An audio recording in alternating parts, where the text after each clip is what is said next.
Okay, being after 6:30 and meeting of the Metro by the Police and Fire Department.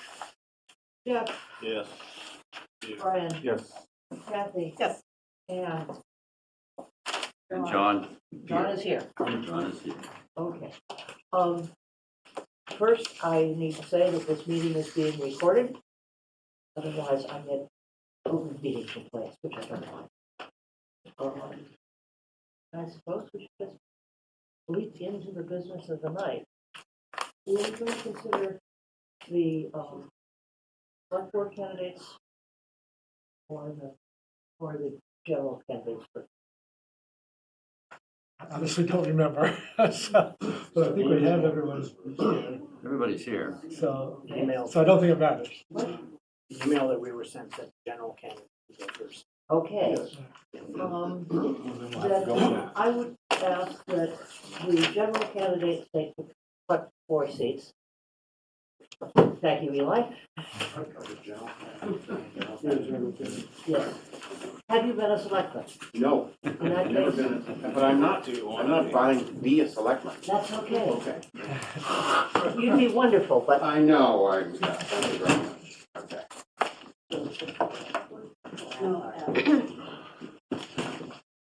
okay.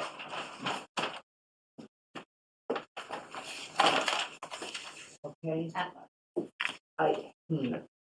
Okay. Fine. Starting with Ms. Jakes, would you just say a couple of words about yourself? We've asked you to write things, we've asked you to put in an application. Just say a few words about why you think you would be particularly appropriate for this position.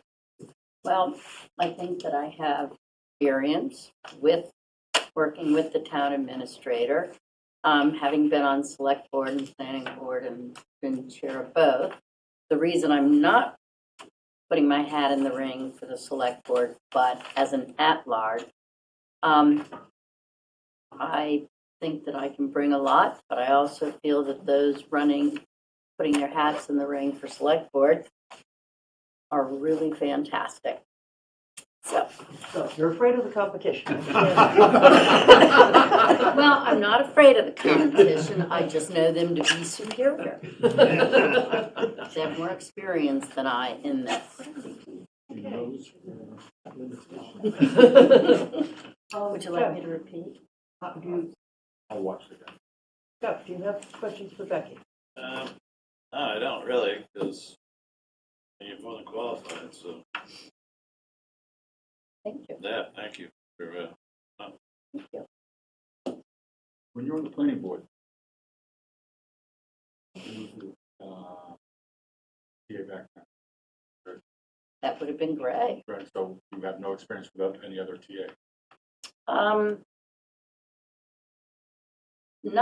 Not as a planning board or select board member, but I have been involved with school council and involved with school for a long time, and through that ended up having some interaction with the town administrator. And you've got opinion on the strengths of either one of these. Say it again, please. So you have, I'm sorry, I'll say it a little slow. Actually, just a little more loudly. Speak up. Which one's your good ear? Bad ear, worse. So you've got an idea of the strengths of the TA that you work with when you're in the school board, Yes, as well indeed. as, okay, so you know what works and what doesn't. I have a perspective on Okay, it. that's what I'm asking. All Yes, right, that's all, thank you. thank you. Brett. No, I'm good. Okay. Kathy? On your write-up, Becky, I think there was only one question that I didn't see a response to, and I got this kind of late because the email system went into my junk folder, so I found it I late. wondered about that. Yeah. How you differentiate between management and leadership. And so that, based on the email that I got, either got cut off or I didn't see a response. Could you just elaborate a little bit? On what Sure, and those, I didn't fill in 6 or 7, just because Debbie had noted in the, when she sent out the email that those would be addressed in person. Okay. So unless I miss. No, you're right, you're right. So just my understanding of differentiating between the two is that management is more the oversight, organization, and insurance of completion of projects and tasks. Leadership, I feel, is more guidance and inspiration to accomplish. And so the other question, like you said, we were supposed to ask these in person. I'll go ahead and ask if you don't mind. What thoughts do you have on how the committee should narrow the field? I think it would be best to start off with what the screening committee and the select board feel the ideal candidate would look like. Once there's a basic understanding of that, and narrow down based on the most appropriate for what is perceived to be ideal candidate. Yeah, first I want to thank you all for all of these write-ups. All of you have contributed to a great deal of reading time for us. But it's been great to see what the story is and to learn. And I will say that in general, most of you, much of it is you're in tune with what's going on in town here. There's no question about that. The decision we're going to make on a new town manager, I think, is the most important decision we're making this year in this town. And there's a lot of stuff going on, but I think this is the most important one. Becky, in particular, when we interviewed, who was it, Paradigm Associates, they're the group that's going to do the search. John Petrin was his name. He says the average tenure of the town manager is like 3 years, 4 years. 3 to 5. It's certainly under 5 years. We're very lucky here. We're sitting here with a guy that's been with us for 11, Almost 12. almost 12 years. So my question, Becky, and I may ask this to the other folks, is what's most important here? Picking somebody that might not check every single box, but you got a good bet at getting a long run, or somebody that you said, this is a whistle stop. He is or she is an expert, but the chances that that person is going to stay here is not high, or at least is not going to stay here for a long time. And I suspect that this committee is going to have to make some decisions along those lines. What are your thoughts on that? I understand that it's an unusual situation that we've been fortunate enough to have Greg as long as we have. I think part of the challenge is going to be the pool of candidates. And I'm concerned that it might not be a very big or deep pool at this point. So yes, you're not going to get everything. I personally feel that it would be critical to understand the needs of a smaller community and the very difficult decisions of overseeing the tasks that have to be managed. By that I mean that every town or city has its own big issues. I think being a smaller town provides or has some even more difficult because we don't have as many resources in terms of, I think, getting grant funding. I think we have to look at infrastructure needs, which somehow we're going to have to continue to have prioritized in terms of improvement. And with the iffiness of funding, I think we need to have someone who understands how to best maximize what resources we have through the people, how that person will manage the people, delegate projects as needed, and not duplicate or triplicate the work. All right, that's kind of a description of all the various things. Those are the boxes that you want checked. And maybe, I mean, that has to be balanced against maybe someone who can't check all those boxes, but is a longer Absolutely, term. you're not going to And get, therefore, perhaps an older person, maybe not somebody who's 45 years old, but somebody who's 60 years old who has been around.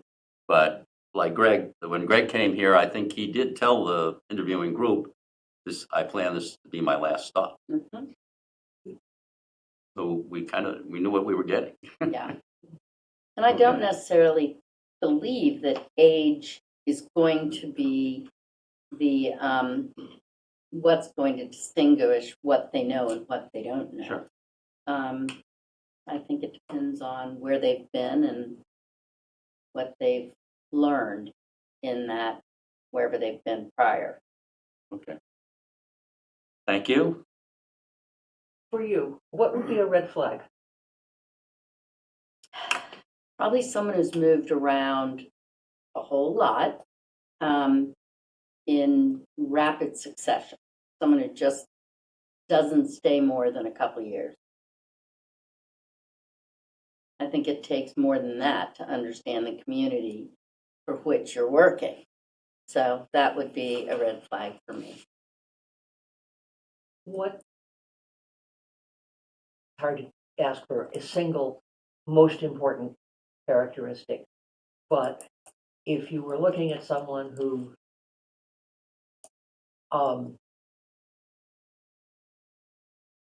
seemed very technical and was a little less articulate versus someone who perhaps couldn't run a DPW by himself, but communicated well. I mean, that's a pretty obvious question, but which, I feel that to have good guidance, you need to be able to, or the person would have to be able to manage well. I don't think they have to be the most articulate, but I do think that the person needs to be able to manage effectively and efficiently. yes, I would ask, how would you judge that? I think that would have to be through reaching out to wherever that person had worked before, talking or emailing with a number of people to try to understand if that person really was good at oversight, completing tasks, and being able to delegate appropriately. Does anyone else have questions for Becky? Sure. Me? Yeah. I It's am. been a long time since we've eaten any candidates who showed up for anything. Okay, all right, that's, thank you very much. But there's always a first. I have experience in my professional career running a large department of a commercial bank, an urban commercial bank where we had 180, 190 employees and an operating budget of around $45 million. Oversaw assets of about $4 billion. And so that inevitably required a certain amount of staff turnover or all of that. So I did have to winnow out who I thought was going to be a good staff member from a poor staff member. And then I had to do a lot of evaluation of the performance of folks. And so I had that experience. I also have run my own operation for 30 years, and we oversee operating properties that are hands-on and very, require deliberate management, not stewardship, but deliberate management. And there's a big difference between the two, as you all know. So that's my story. I've lived in town for 48 years, but that doesn't make me any smarter. So here I am. Yeah, so Gar, so I'll ask you the same question I asked Becky. The long-term person or the short-term person that checks more boxes? No question about it. I'd rather have a smart, short-term person than a person who hangs around And for take your chance. 20 years. Yeah. They'll fall in love with the town. Things Who are, knows? things are too damned important to have somebody who's incompetent. And so, being committed for 2 decades, and believe me, we've been lucky, or incredibly wise in our choice and fortuitous, providential in our results. And so that's fine. But no, I would definitely go for someone who can grasp the wheel and steer rather than somebody who sits on the autopilot and hopes everything works out. Okay, Good, thank you. Kathy, Gar, on your questionnaire, you mentioned the select board need to refine and restate the mission of town government. Yeah. Could you clarify what you meant by Sure. that, or do you have specific suggestions? You have some real flaws in what you do here. Mhm. And that's tied up with the job description of the guy that reports to you. You don't have a town manager, as I understand it. I think he's called a town administrator. And I think it's very important for the, I don't know how many there are, but there are at least five of you, that you understand what your mission is and what the mission of town government is. Now, maybe you've got a mission statement and it's all laid out and I just missed it, but I just haven't seen it. Maybe just study a little bit more, but I haven't seen it. I would like to see that happen. So how do you like that for being Well, just, obnoxious? No, I'm just trying to understand, is Yeah. that the job description, because we actually did have a conversation at a select board meeting about the difference between a town administrator and town manager. Yeah, That's the first yeah. thing we discussed. There's a write-up on what the town administrator's responsibilities are. Right. So what you're saying is missing is the five of us, our mission. Correct. Okay. Your mission. I think you need to refine that. I know you say, wait a minute, we waste enough time. Why do we have to have a mission? Cut it out. But I really think you should think about that, doing that, and have a statement so that you can say, this is what we do. Then I think you should seriously think about not having an administrator. I think you should have a town manager. Wait, sorry. Okay, I'll stop. okay, just. as a I'm point sorry, of- I'm off the track. Yeah, admit it. I and admit it. as a point of information, Hamilton and Wenham, one has a manager, one has an administrator. Our administrator is halfway between, the responsibilities are in his job description, not in his title. There really isn't a. Well, okay, all right. So, Okay, I get it, I get it. What you're Okay. saying is that our town lead, the chief Executive, employee, Yeah, should have a job description, that is more authoritative, Yeah. than what you're seeing now. that's what I say.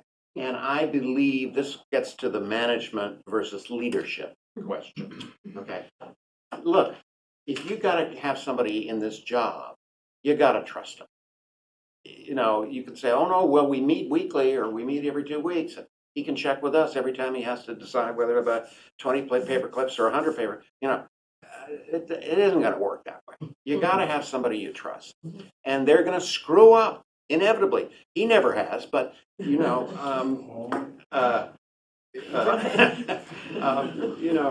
they're gonna screw up, but you gotta, it's like when we have a 300-unit apartment project and we have a community manager. The thing is worth $90 million.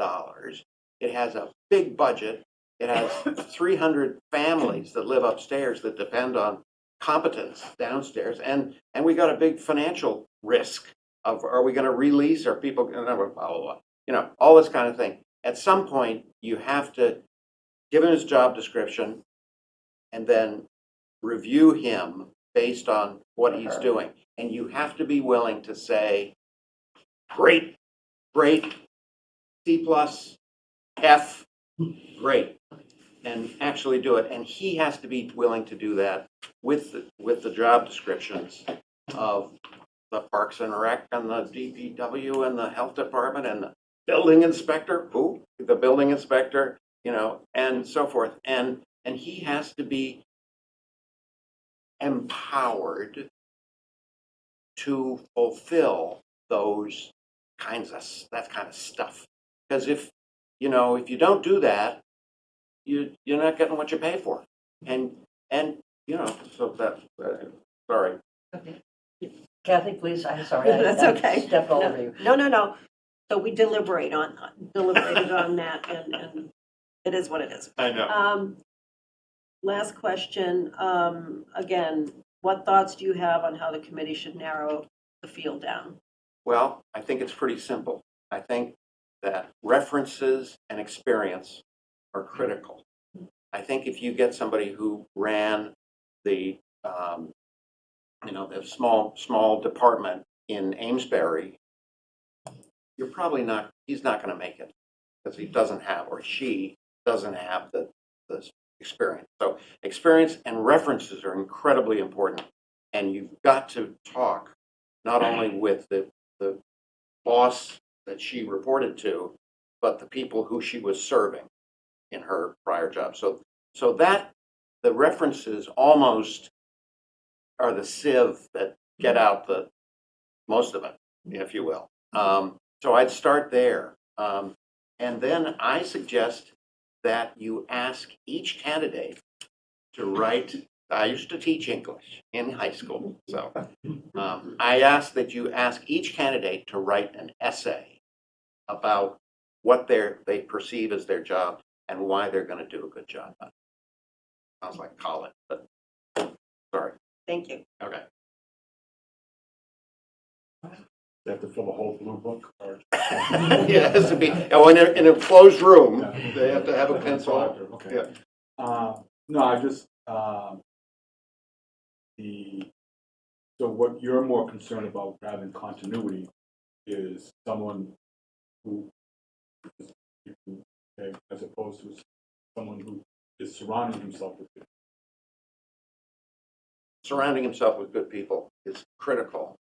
Continuity, you've got geezers already on this board. You have more continuity than, so continuity, just because you get somebody new. Now, I'm not saying continuity isn't important, but I don't think it's the, preeminent factor. That would be what I would say. In your years of hiring people, Yeah. what experience have you had that makes you a good judge of character? I'll use the whole sentence. Experience and being a good judge of character. I've made plenty of bad hiring decisions, but I hopefully learned something from the duds that I hired who really didn't care. They didn't understand the mission of the organization, even though we pounded into them every day. They still didn't grasp it and so forth, and they just didn't make the thing work. And that was a stupid hiring decision. So I think that I've seen poor hiring decisions, and I wouldn't say I'll never do another funk on that, but I've at least I have some experience in the department. I was going to ask you what you learned from your worst hire, but I think you just answered that. So instead,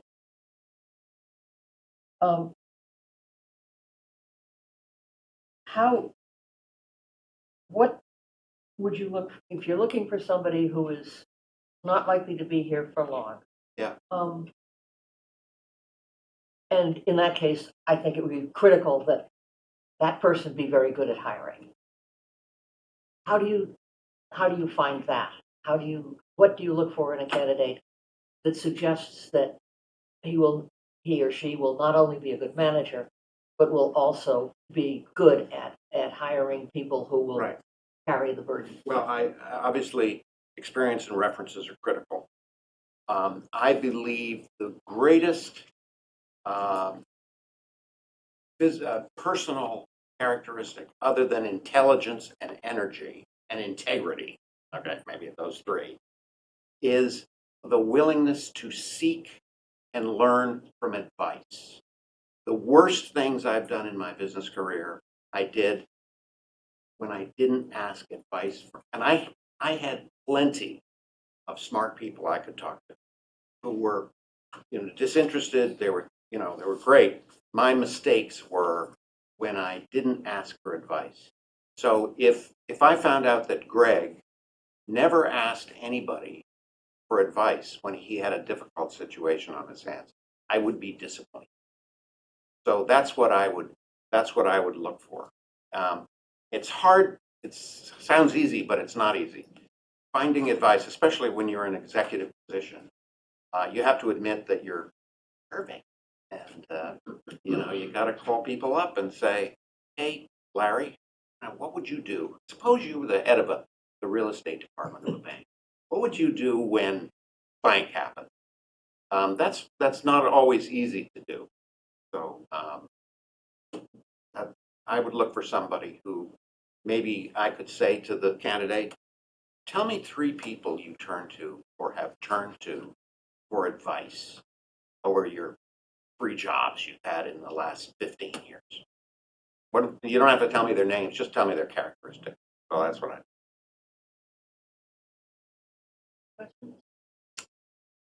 I'm good.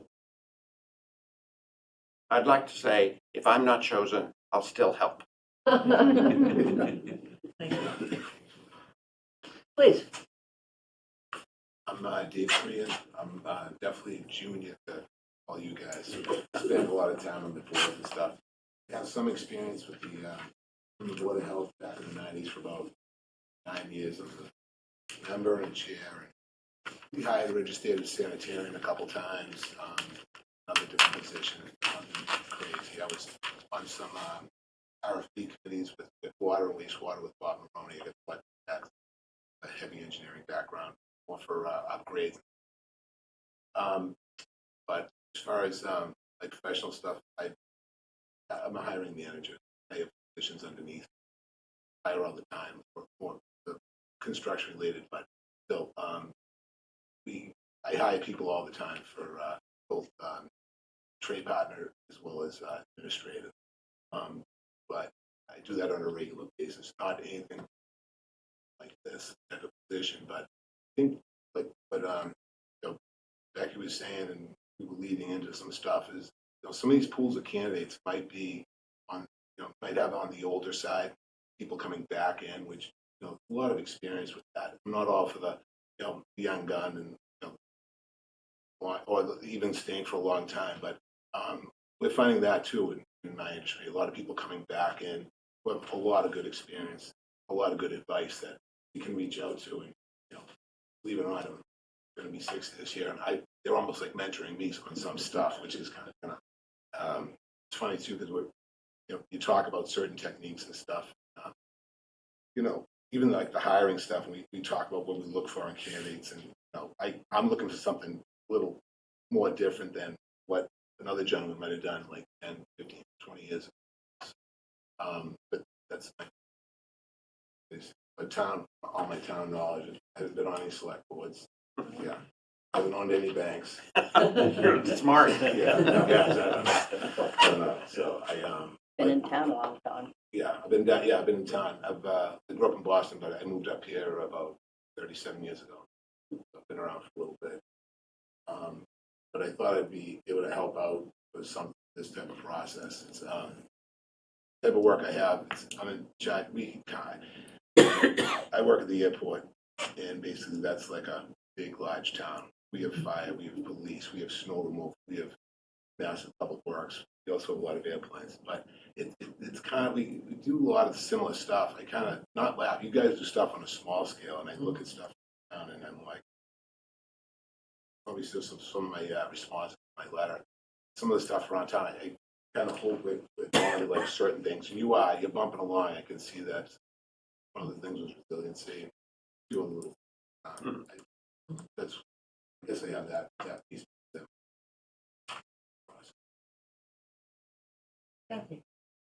Yes, I wanted to ask you a couple questions. Thank you for stepping forward, by the way. You said that you're fairly familiar with the challenges and the opportunities facing the town. Could you elaborate on what you think they are? I just have, I'm not at your meetings. I'm reading stuff from you have the. But I mean, we're looking for residents at large, right? I mean, that's what, so we're not looking for, necessarily everybody to be an expert. So I'm Yeah. curious, I'm just asking, okay, you understand the challenge, what do you think they are? Well, one of the biggest things, with the housing, the MBTA stuff going Mm-hmm. on, Sonic Hall, and you have, the municipal building going up, to, maybe where the Black Earth is, the whole CST project, which, people got their heads around that. I mean, I see what challenges you have, like with infrastructure and stuff like that. I don't know. Some of the stuff that they built, like one of the biggest projects probably in town, but, what my feeling is I have a familiarity with a lot of the projects. I'm approaching more from the construction side, or more heavy than that, but also for staffing, traffic, things like that. So I kind of globally look at that and how, that's going to affect the town. And of course, we do traffic studies and stuff all the time. And I think that in the back of my head, and you guys have the whole parking going on. So I kind of can wrap my head around all that stuff, but I'm not like diving in all the time. And yeah. I get a better sense after you explain, especially you said you work at the airport. What do you do at the airport? I'm a manager of structural maintenance. I've been an engineer there for almost 30 years. So I'm curious as to, because one of the things, the town administrator, we talk a lot about, the big projects, blah, blah, blah. But a lot of what the town administrator is responsible for is what I would characterize as operational excellence. So you work at the airport, and given, Yes. based on what you do, I suspect you have a strong feeling about what operational excellence Yes. is. How would you describe that? Operational excellence. With what we do, operational excellence is delivering a product, that's at a higher standard that, passengers and customers are going to be acceptable, on a day-to-day basis. But, operational excellence, we can't really have things falling down. I mean, we do so many checks. We have so much video. I mean, but, we're at that level there. I mean, we have so many political layers of political that come in. We have things set up even in Homeland and state police and FBI. We have so many layers of that stuff that we are getting constantly checked by stuff, and things change at moments notice. Different delegation. So if we want to make sure that the next town administrator not only does the big projects well, but can ensure that Manchester's daily operations are run well, okay? What might you ask candidates to kind of screen them for those types of qualities? So, are they detail oriented? Do they, follow through on certain requests? How they, categorize that? Where do they come in with that? Mostly, how they approach an operation or process, and how would they make it better? Do they have any suggestions? To make it better. Not the whole thing, but maybe the top 3 things. Or we have this process right now. How would you improve that? Or what 3 things would you take out of that? That's it. Thank you. So, looking from a resident's point of view, what would be some attributes that you'd be looking for, and what would be red flags for you? So, as a resident, continue with the communication, getting out, just like does that weekly. Administrator, Aye, there. yeah. The cricket. The cricket, yeah, there you go. Yeah. Anytime. Yeah, right. That's, I mean, just getting the communication, I'll be informed, as a resident, I would think that's key. You know, basically, you know, having like a little open town forum, a small thing like a Friday coffee, just to kind of, you might even already do that, Greg, I'm not sure, but just to get the word out, like what's coming up, what's next, what they're looking at. I think that would be probably a good, as a resident, I'd feel a little more comfortable with something like that. Not that I'm uncomfortable now, but I think something of that nature would be a little more communication for that, but, what's the second part of that question? What would be a red flag? You know, I believe it or not, I'm not doubting on Becky's, but, you know, some guy or some person who's been around, jumping around from town to town, that might be a red flag for me as well. But not necessarily, you know, like you said, you have to vet them, you have to go through the whole process and really get down to, you know, what's important for the town, what are the key things we're looking for? They check all, no, they don't check all, they might check only 4 boxes. Can we live with this? What you guys can probably live with, what you've been living with now. And, you know, I'm sure, you know, no, he's a superstar, but I mean, there's a few probably other things you wish you could, you know, do better. There's a few things maybe that could be polished up. I don't know, but I think you'd have to really check the backgrounds the most, but like, obviously red flag, yeah, movement, work history, maybe even location. Or, you know, are they from the Northeast? Are they from New England? I mean, warm weather type of area versus, you know, the ice and the snow and all the impacts, things, that type of bigger problems, you know, from the day-to-day operation. Yes, please. Oh, it's right here, you went right past me. I was jumping around. Dave, one of the reasons I think we went with an at-large is we don't want, we want a different perspective than someone who's got total, you know, understands the intricacies of the town going forward. You're a resident. Okay, you've been a resident forever. I had your kids on the court 20 years ago. Yeah. Right? What, just from a resident standpoint, what could this town have done better? What would you look for a manager or administrator to improve what you saw as problems from, you know, raising a family here? Do better. Yeah, it's a question. I mean, we talk about like the last 10 years, the last 20 years. I mean, Well, I'm just saying, I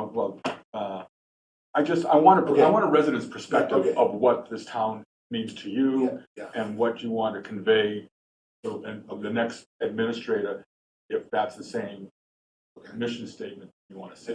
I would like to see like even like this building here, you know, get moved probably years ago. What, you know, all the climate change stuff going on. I would have liked to see, you know, some of that in, you know, some of the other improvements with the harbor, maybe some, you know, more dredging and get together maybe with the Army Corps for other, you know, grants that might be out there, you know, that might be available. But as a resident, I mean, you know, I look at the roadways and I look at like water treatment and that stuff. I mean, Chuck, great job. I think structure-wise, you know, get a lot of things ahead of you coming up that maybe could be better planned out. That I can see, but then that's like in my wheelhouse type of thing. For the most part, I mean, snow removal, I think you guys do a great job at that. The improvements, yeah, definitely the municipal building, the roadways, water treatment probably should have been upgraded. Wastewater treatment probably a few years back, I can see. More from the project that nothing, don't have any bill. That. Oh, so I don't come in here. No. on a Tuesday. The reason I ask is that we've already acknowledged that we're sitting here looking at a can that's been kicked down the street for the last 50 years. Yeah. Now we're facing that. Yeah. Right. And so as far as prioritizing projects or something like that, yeah, okay. Biggest thing though, I think this is the ball. I don't want to get too it's the resiliency. Like you guys got that culvert project up there. And I've been in some of those early meetings on that. You know, some private people on that, but that really needs some talked to Chuck on some stuff with that, but that really needs, hope they get that all, certain construction techniques, visit DOT, one thing, when those guys run that, we do a lot of stuff with the tunnel in Boston. We talked to them before we did that shutdown this past summer, so we do everything we possibly can to actually have to shut things down. That's how we do in the airport. Those guys, they like to do their own thing, and it's not as progressive sometimes. I think maybe missing the boat on that is our heights and stuff like that. But I don't know that project inside out, so I can't sit here and rate that. I think the resiliency overall wouldn't be. Yeah, Dave, I think we've kind of worked over the fact that managerial skills in terms of planning, organizing, implementing, that's the definite need for this position. Are there other experiences that you think that a candidate should have if they're going to be seriously considered for this job? What should they have done? And you've described some of the challenges that we've got here. But what should they have done someplace else so that they know something about how to get certain things done here? What are your concerns that you'd like to see experience in candidates? I'd like to see somebody who comes in, first of all, that they've kind of done some research they're interviewing with. They've laid out almost like a plan at a time. Like, hey, John, I did some research before I came in for this interview, or still the consultant interview. I really think, looking at your town, you might have wanted to have, some other grants filed, like, ahead of schedule, so that's coming in. In other words, I almost would think gentlemen would have, or person, whoever interviewed for it, maybe have come in with their own plan based on what they know for the town. But from what they've done in the past from another town, I think that's what you're asking. That's kind of what I'm asking. In other words, what's their specific background? Just 2 or 3 things. Yeah. Maybe one thing. Okay, I'd say basically that they've in charge of most of the hiring. That going on. So sometimes they have other assistants doing that, or they'll hire a consultant to do it, and then they just rubber stamp. I would think that's a big piece, having more like hands-on, depending on the size of the town. That'd be one. Others, but I would think that'd be the biggest. Maybe having like what their track record for maybe filing for different grants and projects for the town, and what their success was what the follow through in the project. That's like off the top of my head. That's more selectmen stuff. I don't. Sorry. Okay, and I'll also ask you the question: the long-term guy or the short-term guy? I'm probably going to lean to the short-term guy. So the sprint, you guys can always put another contract in front of them and renew them if you wanted to. Would think, but I would probably go with maybe a short-term guy, because that's good to see it both sides enjoy being here and he can handle the workload and likes what he's doing. You answered everything that I can think to ask, so thank you very much. Hi, I'm Rob Beatty, and I've only lived here 10 years, but I've loved every minute Have of a it. fresh view. Well, I thought so too. I was born in Washington, D.C., and my father moved around a lot, and so we didn't live in any one place for too long until we moved to Texas in 1967, and I was there from 67 to 2015. I worked with a top 100 law firm for 40 years as a commercial litigator, principally in the oil and gas area, and was responsible for representing oil and gas companies, landowners, natural gas plant operators, the whole thing from soup to nuts in that industry in any kind of litigation. A lot of contracts were involved. A lot of highly technical things involving petroleum engineers, reservoir engineers, geologists, petroleum geologists, forensic accounting for trying to chase the money, follow the money. So I've had to hire expert witnesses, people who were experts in their particular field, whether it was accounting, forensic accounting, petroleum engineering,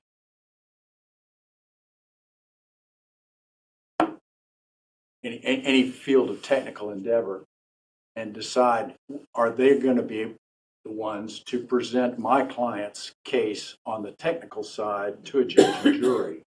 Are they going to be able to teach before they preach?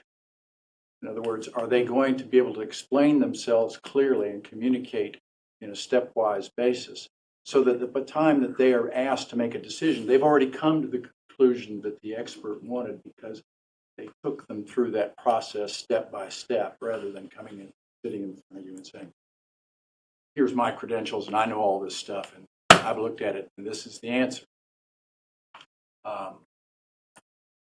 I had the great fortune of marrying a woman who grew up in Boxford, went to college in Hampton, Massachusetts, and had the great misfortune of marrying a Texas oil and gas lawyer, who after 35 years said, no more of this heat. I'm going to buy a house on the North Shore and you can come if you'd like. And I said, yes, dear. And I'm one happy clam.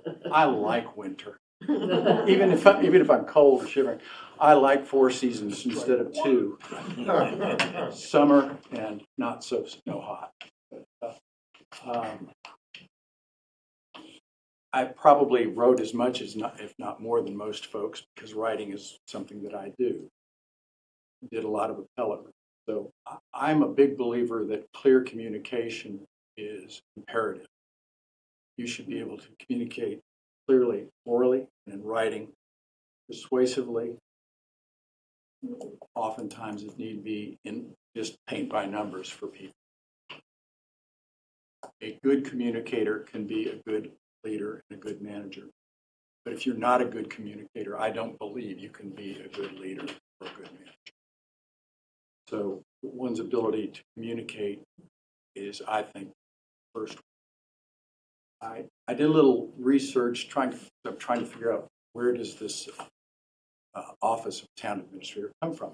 I found out that the general laws in Chapter 41, Section 23 authorizes towns to have town managers, and that this town, through a special act that Representative Tarr put through many years ago, that we are authorized to have town administrator, and it spells out in some detail what that person to do. I was kind of surprised not to find in our bylaws a statement about what the town administrator role is, what he's supposed to do, although the bylaws are riddled with references to the town administrator having this or that obligation.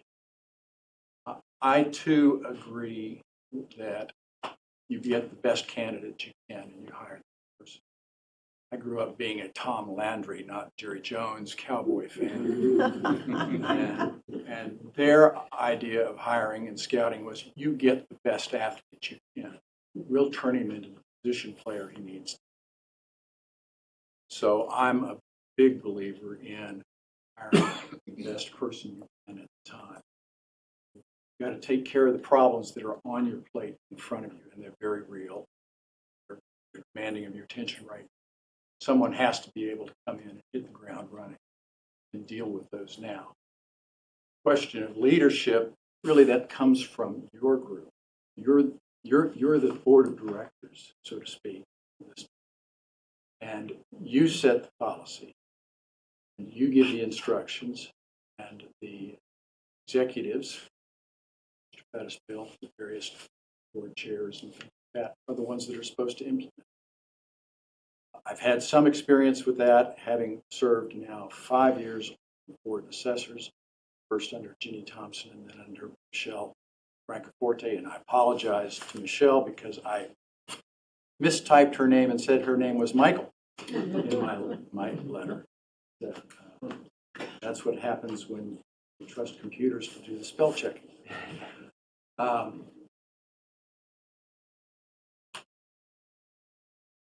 don't want to repeat too much what's been said. You have 3 really excellent candidates here. Every time I've come to a town meeting or I've worked on the Board of Assessors, I've always been amazed at the depth and breadth of experience in this little community. Other than potholes in our road back in Manchester by the trees on Loading Place Road, And then I found out that it was a private road and we had to shell out. Okay, bad on us. Infrastructure seems to me, from reading, living here, it seems to be one of the key problems. We were saddled with all kinds of cans that were kicked down the road and pension funds that weren't funded. But then you had schools that needed to be built. And I'm here to tell you that having a first-rate public education system like you have here, people in Dallas would pay $40,000 and $50,000 a year, starting in first grade, to get the quality of education in a private school that you're able to deliver here. I'm immensely proud of what you all do. I have. Your encomium is in the wrong direction. Okay. There's- Okay. the Well, district- you all stand on a lot of big shoulders. Maybe I've spoken too much, or maybe it lets you cross-examine. Brian.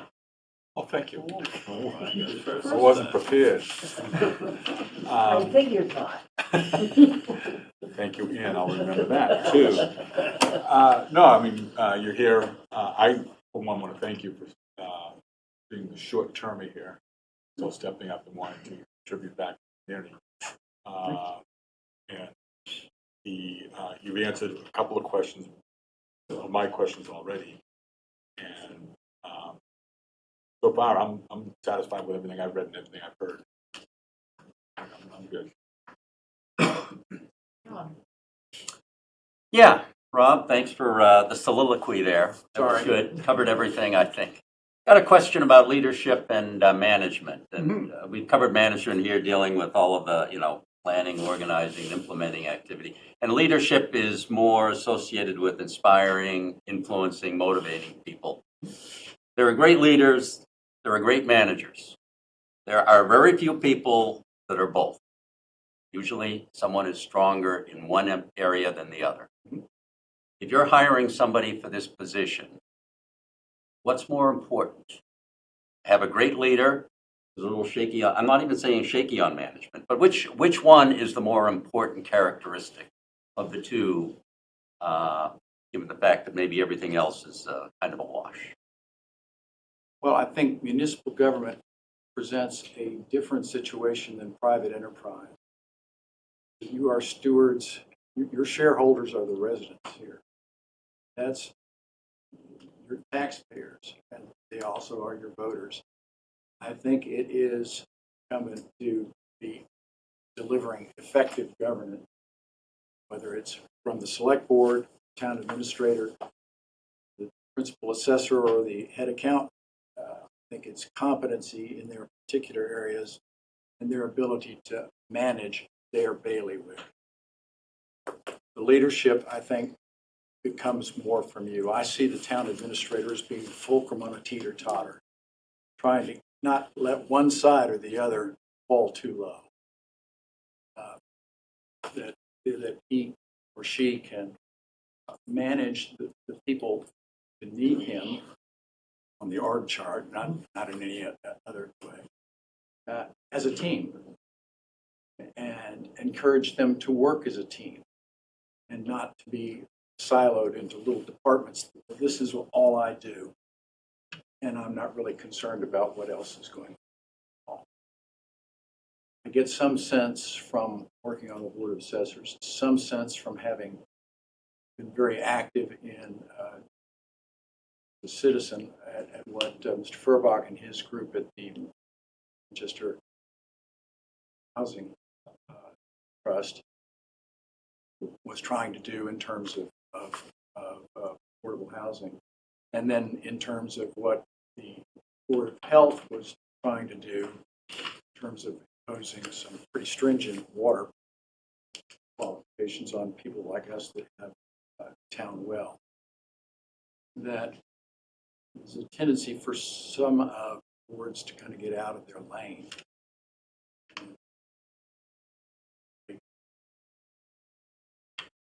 Tend to the knitting that's been assigned. I think that's one area where there's more emphasis on management and leadership. Thank you.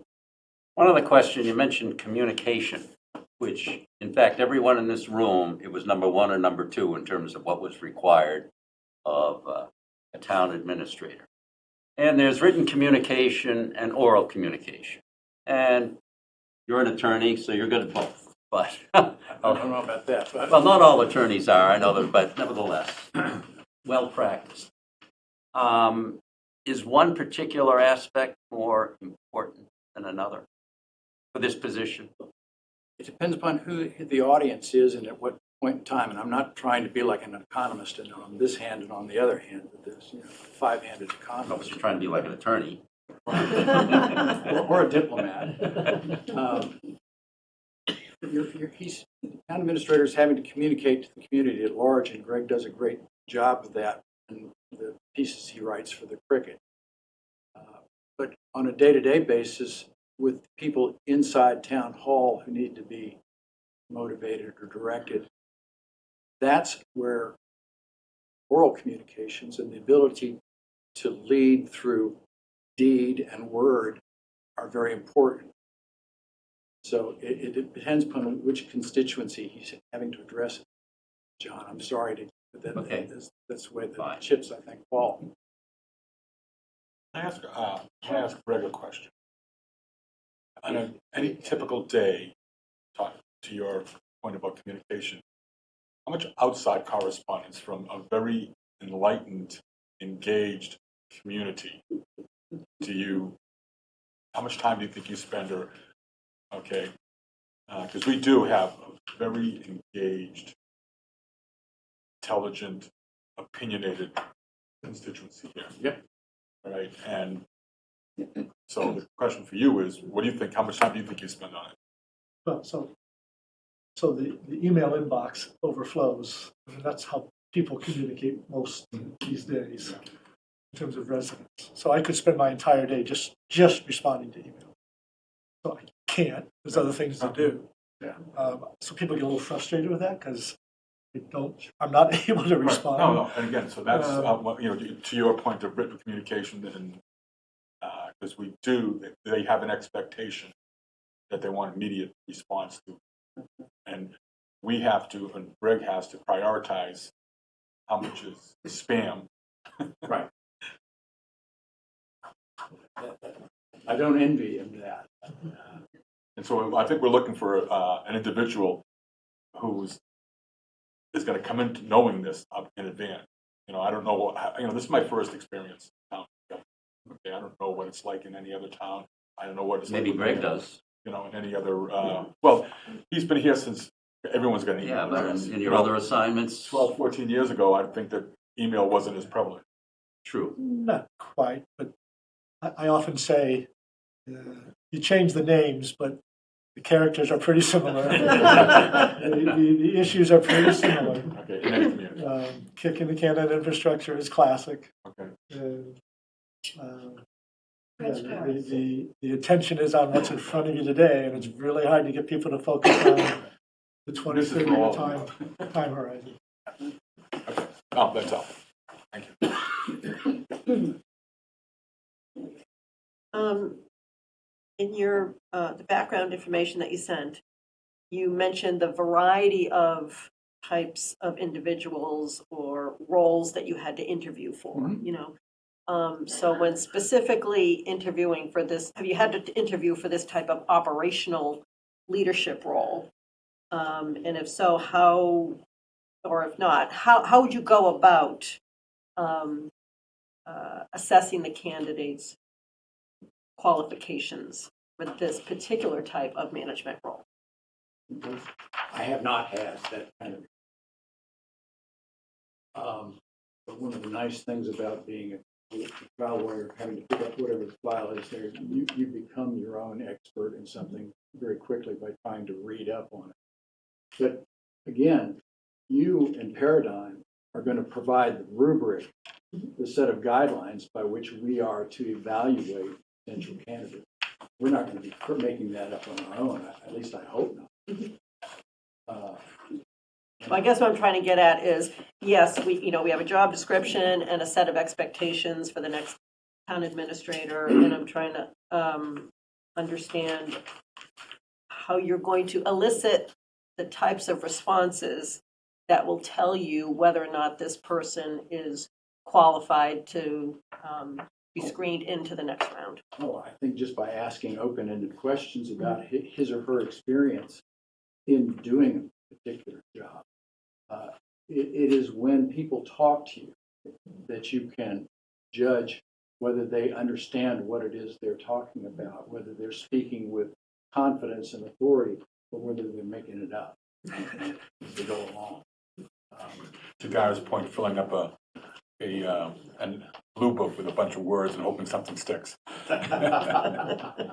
Well, the problem is if we ask people to write essays, they're probably going to get AI to do it. As I long as think- everything's spelled correctly, you know it's there. Well, good, then my letter clearly wasn't.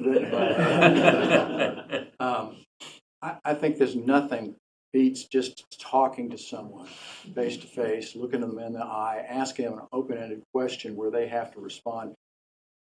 For instance, you started out at, let's say Shrewsbury, and you were in this department. What was the worst experience you ever had with your town administrator? And why was it a bad experience? And what did you learn from it? And get them, it's kind of like doing voir dire when you're trying to pick a jury. You're trying to find out where their head's at by just asking them open-ended questions, generally about the types of issues that it's going to come before them. So that's my answer. Thank you.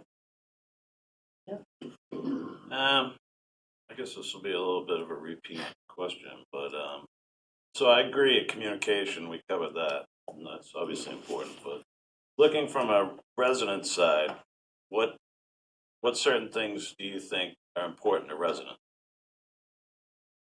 Clear, concise communication in a timely manner. Somebody complains about, well, I never heard about this. Where has this been? Maybe there needs to be more mailers rather than relying on people to read the crickets or to read the minutes from this august body, or just, have it hit over the head. That's my answer to that, is that more pinpointed to the mailbox communications, perhaps, or But beyond communication, do you think there's any other attributes from a resident's side that's important to you? candor. Yeah. Saying you don't know when you don't know. Saying, I don't know, but I'll find out and I'll get the answer to you.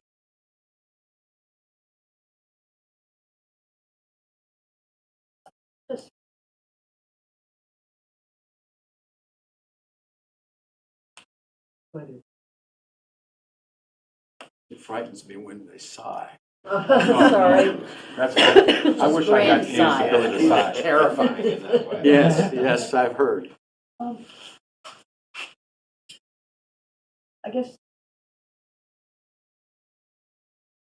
guess doing a voir dire is as close to what we're looking for is that was an answer that really resonated with me. Thank you. Trying to figure out, not just from what somebody is saying, but also how they're saying it, what they're doing at the same time they're chewing on their pen. What is it? Because we're not asking you to run the town. Good, because I would run the other direction. We're asking all of you to use your skills and experience to winnow a field of 6 or 7, maybe, to a few who are brave enough to stand up and I've heard very good answers from all of you, and I greatly appreciate you coming in and spending the time to write out answers for us, which we did find out whether you actually value communication, which you great for all do. So, unless anyone has specific, any other questions, you may take the back bench. Or you can go home. Well, I was going to ask, like, may we be excused? Thank you very much for coming. Yeah, thank you. Thanks. Thank you so much. Thank you. So just before people go, just, Hang on a second. yeah, just to explain, so the board, after the interview on Monday, they hope to make decisions, at their meeting on Monday. And then from there, there'll be the gathering of the group come couple few weeks from now. So tune in. Stay tuned.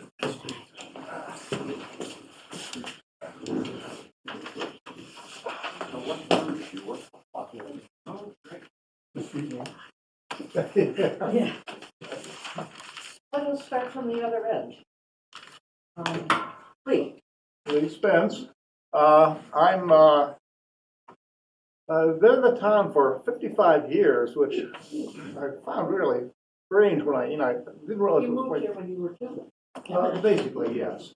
And I've been involved in a number of town boards. I've had about 40 years of various town services, starting with the Conservation Commission many years ago. I served 3 years as chairman on that. I've been on the Finance Committee 9 years, spent 3 years as chairman of that. I've been a selectman in 2 non-overlapping terms. And in that, the question came up earlier about town administrators. I was involved on the select board when the first town administrator was here. That was Rosemary Cashman. And then the second time around was with Wayne after that.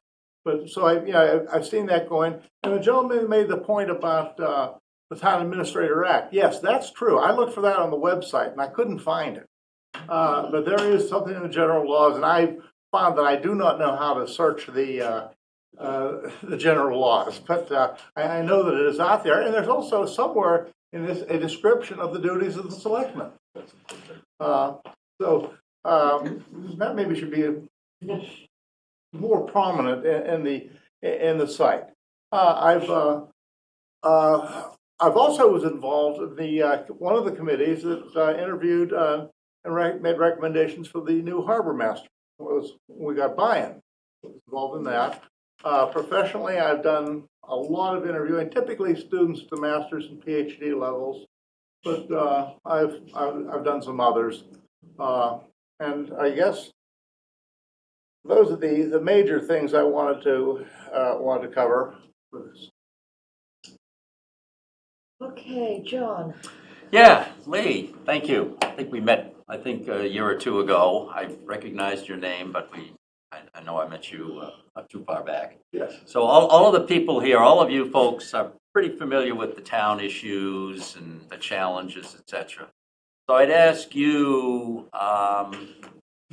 what specific 2 or 3 aspects of the background of a candidate would you be looking for that would be pretty important to us given challenges that we have in our town? This came up a lot before. Experience is the thing. Relevant experience. What did you do before?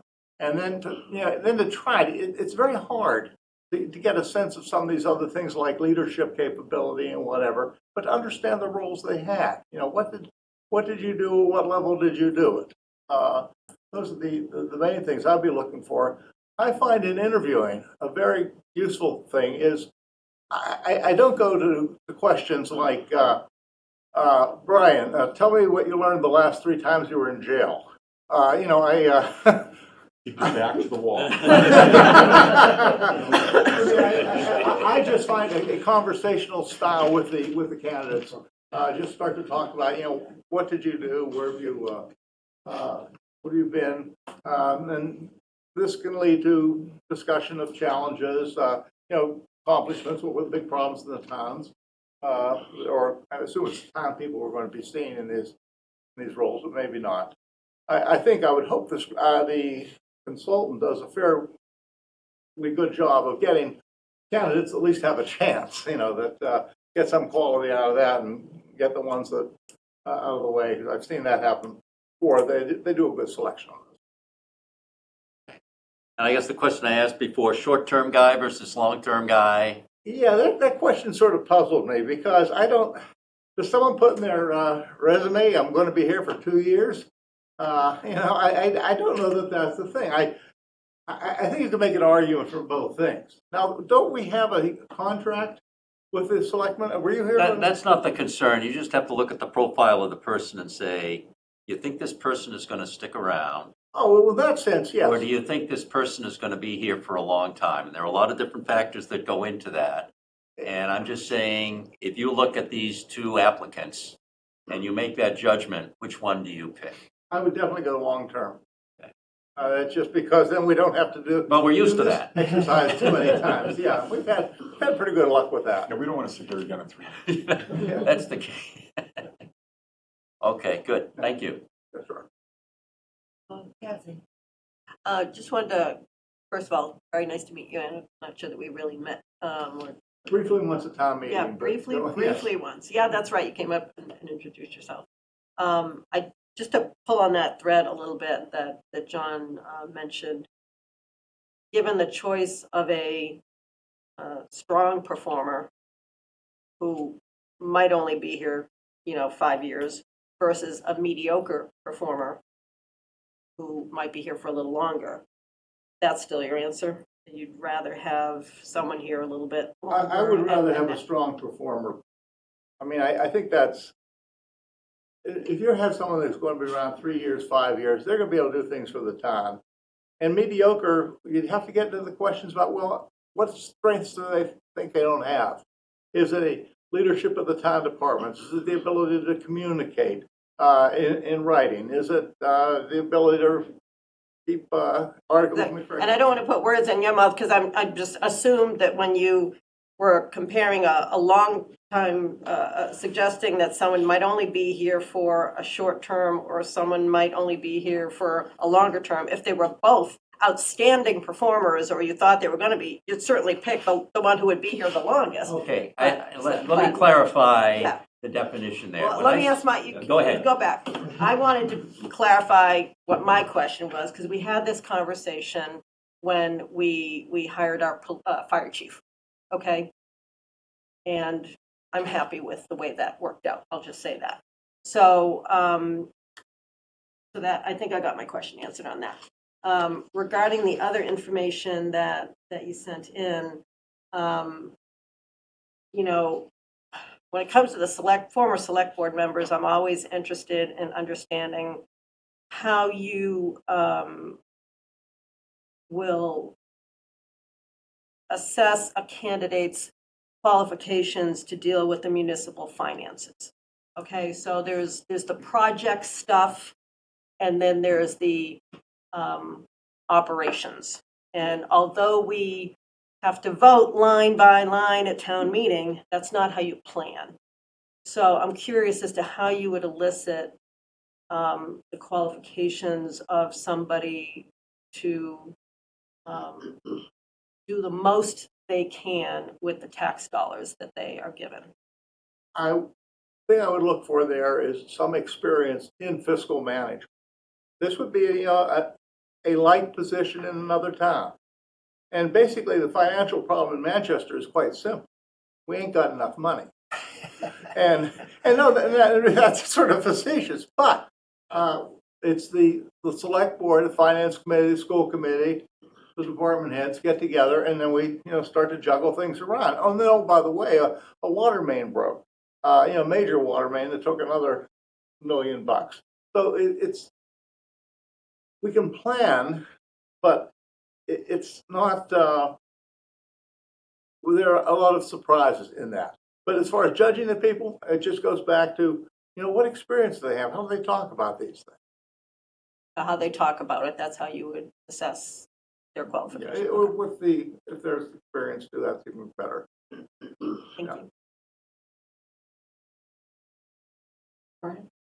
you.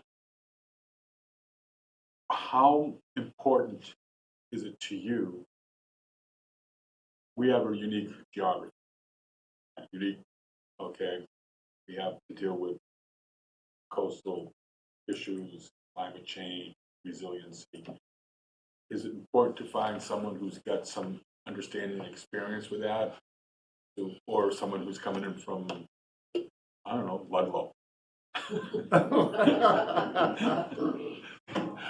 I mean, it's a unique set of skills, and something that, do we want someone who's going to learn on the job, or has at least an understanding of some of these unique challenges that, say, even a Medford might have? Yeah, things like that, you go to your expertise for it.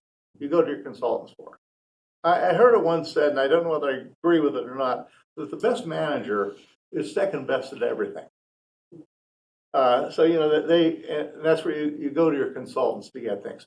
As far as things like coastal management, whatever, well, we've got a lot of things that go on in this town. Our roads, our sewers, our tax collection, all these things are just sort of common things that have to be done no matter what. If you got those things, it'd be a plus. But I don't think it's... You're only as good as the people you surround yourself with. Right, yeah.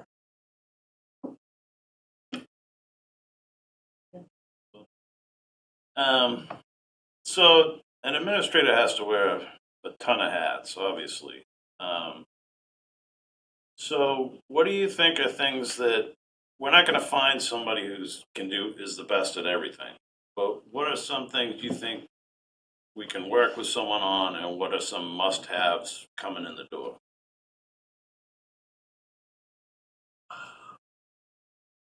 Communication skills, organization.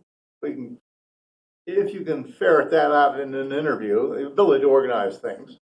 I go back to experience, and experience is an interesting thing because it can be in related areas, but the ability to transfer transfer what you have done in your previous work to the new situation. But these are all difficult things. I guess there are various kinds of people who are likely to apply for the job. Somebody who is an administrator in the top job in a smaller town, or somebody who has a second level in a larger town or a city. Yeah. How would you consider those candidates from those two areas?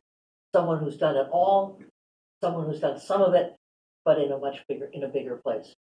Well, I mean, if it's done it all, I think is probably the preferable thing. And you may ask why they're coming here.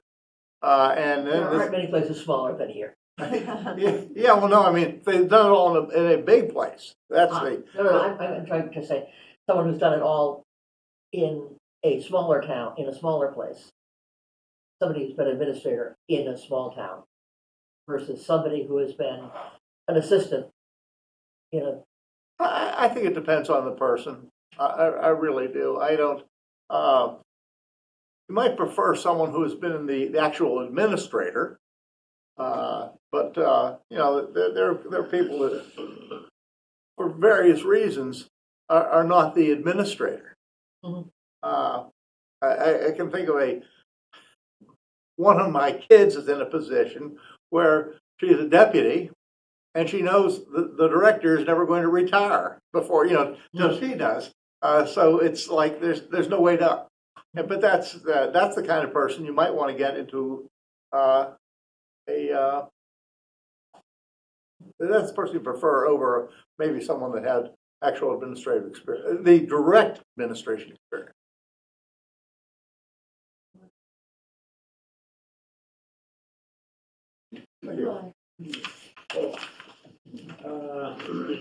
Eli Bowling, spent 3 terms on the select board, several years as chair. A little bit of time on 1 or 2 subcommittees for that.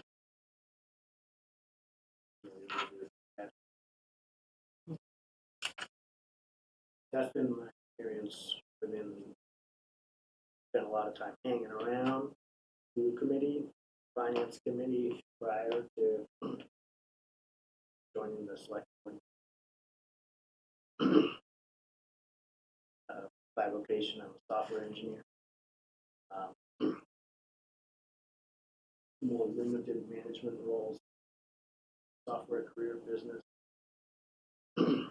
Most of my experience record board. But the board, fair amount of experience, understanding about interactions with state, local government, fairly broad knowledge, town infrastructure needs, and the challenge they're up. What else? Why don't you answer our question? I guess I'll sort of repeat the same question. What are some must-haves for you, and what would the candidate, would you weigh a candidate more who's been a TA somewhere else, or versus someone who's never filled a position before? You've never been in a TA position? Yeah, but has skills from Yeah. comparable. I would prefer somebody who's had a TA position. It's not a deal breaker if they don't have a TA position. The reasons that I would prefer somebody who has a TA position is I'm fairly well aware of the levels of interaction with the state and the importance of the interactions between the state and the municipal leadership, and the pitfalls that can arise if you don't have a good amount of experience. I don't think that as a select board member coming on, I would have had a hope of telling a new TA, guiding them on how to, what they needed to do with respect to interacting with the state, the town from getting into hot water. So if it was somebody who was not an actual TA position, I would want to be sure that they had enough other indirect experience working with the state and could articulate either the ability to very rapidly expand their knowledge, or that they already had that knowledge through their indirect experience. As for the top three things, well, I would like to see somebody who can clearly demonstrate that they can provide leadership to. I want somebody who has experience or shows the ability to handle capital. And then the third thing is somebody who has a very solid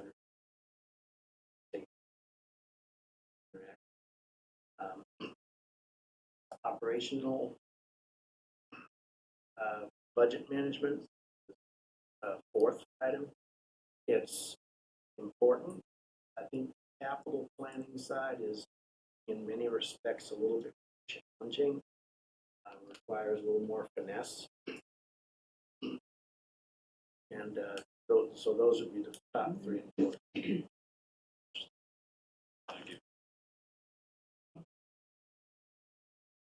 Yeah, Jeff asked a question that I was going to ask.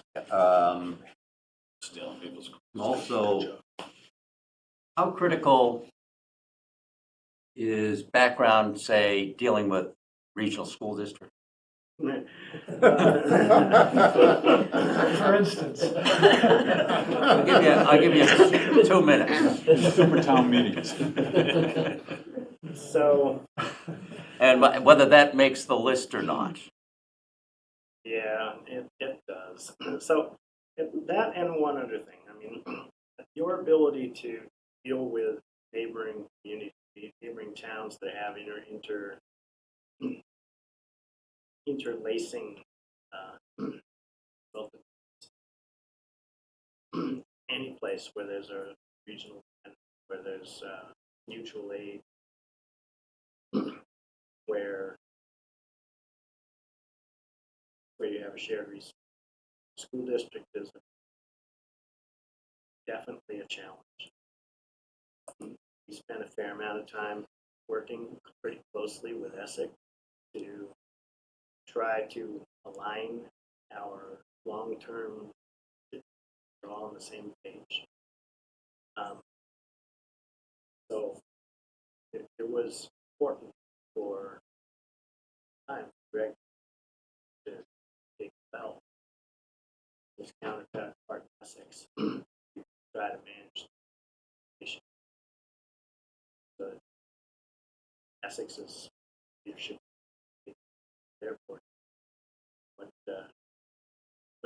the long-term picture with their associated party.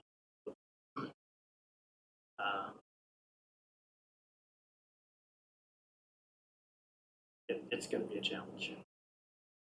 So, to go back to perhaps the question that I asked Lee, if you've got the long-term person versus the short-term person, and the long-term person, maybe the short-term person has checked the box. I've worked with a regional school district and there have been problems, but we figured them out. And the longer-term person is perhaps a stronger manager in terms of what the history is. I'm just looking at these trade-offs because you may have to look at those trade-offs in terms of who you're going to recommend. Yeah. And where those trade-offs add up. And capital, you mentioned capital planning. I would put that in kind of the list, although pretty much all towns have that as a challenge. Yeah. Okay, so the answer is it depends on the long-term person versus short-term person. Short-term person, if they're stronger, I might be willing to select them. If the long-term person didn't show, slightly intangible character. So if the longer-term person didn't show an ability or an interest, for example, didn't show a real interest in importance, capital, long-range capital, I might hold that against them. Or if the long-range person showed indication, they were really just kind of waiting to retire. that would be good. And in terms of, I'd like to, I know that there was a little bit of a thing here with mediocre versus checking the boxes. Mediocre, that was her word. Wasn't mine. Mediocre is not going to That's not, that doesn't cut it. Somebody who doesn't check all the boxes. Yeah, already. Short-term person, red flags for me would be education. Using stepping, not going to test, or if they constantly otherwise back. They're a short-term person going to be here for a known kind of window in time. I would need to get the sense from them. Blinders are going to be on outside of 5 years. During that 5 years. Last question. You've been on a couple of search committees for fire chief, for police chief. Yep. What'd you learn from that you say, I'm going to apply it to this particular search if you select it?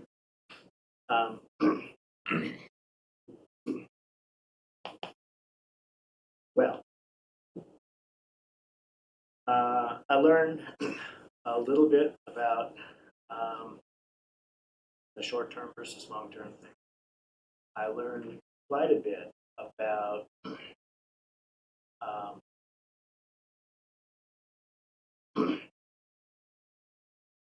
evaluating weighing the difference between somebody who might be a technician versus somebody who might be a combination of technician and leader. And if you lean too heavy on the technician side, you care. So I think you can have somebody who's a very good technician, but lacks the ability. Not gonna get it. We have, it's really quite critical. Whoever is here has the ability to provide good leadership. Different. A lot flows from that. The way the residents act or get their interaction with architects will reflect back on not only the, but will also make it easier to do a certain job. When residents have interactions with town leadership, frustrate them, and they're always going to have. They will respond negatively to time to signing off on certain political, financial, whatever. So a lot of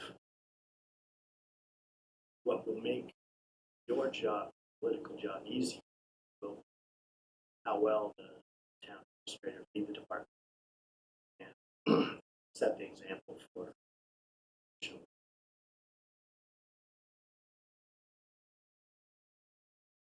Thank you. Not really anything other than in our particular, as you're all well aware, our town administrator is also basically our HR guy. Right? Pretty much hiring, firing. Is that a conflict? Do you think that, how does that work for you? And would you look, and so now you also have to look for someone who's got the experience hiring and firing as well. Well, HR and hiring and firing are two different things. We spend a fair amount of time trying to kind of outsource to some extent some of the HR aspects. And my experience has been, if at all possible, I think it would be good to decouple town administrator's job, HR job. I don't want the town administrator doing HR job. I want the town administrator executing on the policies of the board.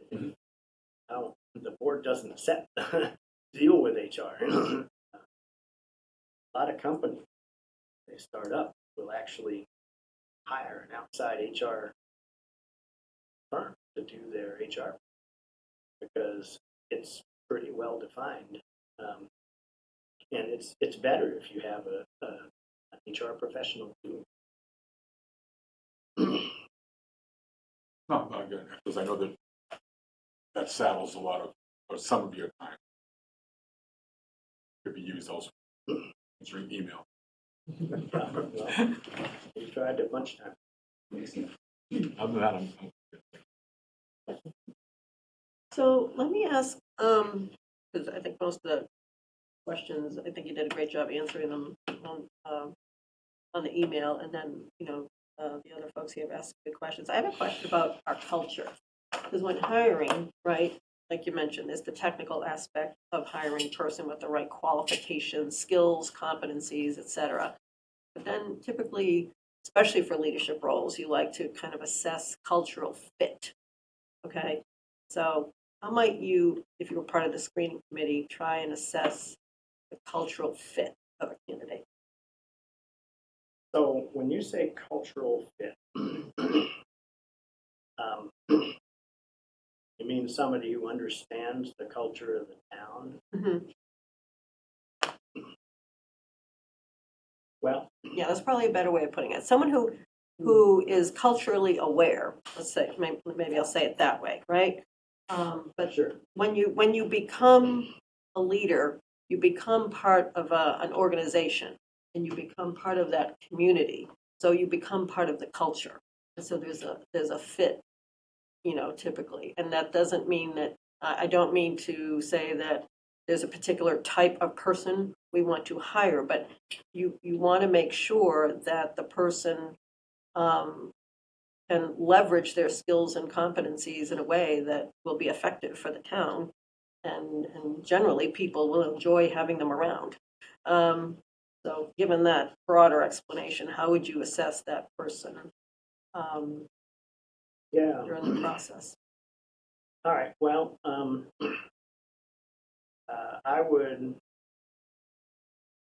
I would be inclined to ask the questions related to their previous, how they interacted with the department. Those interactions brought them in touch with different aspects of the parks. We'll have one thing. And I would assess them based on their response.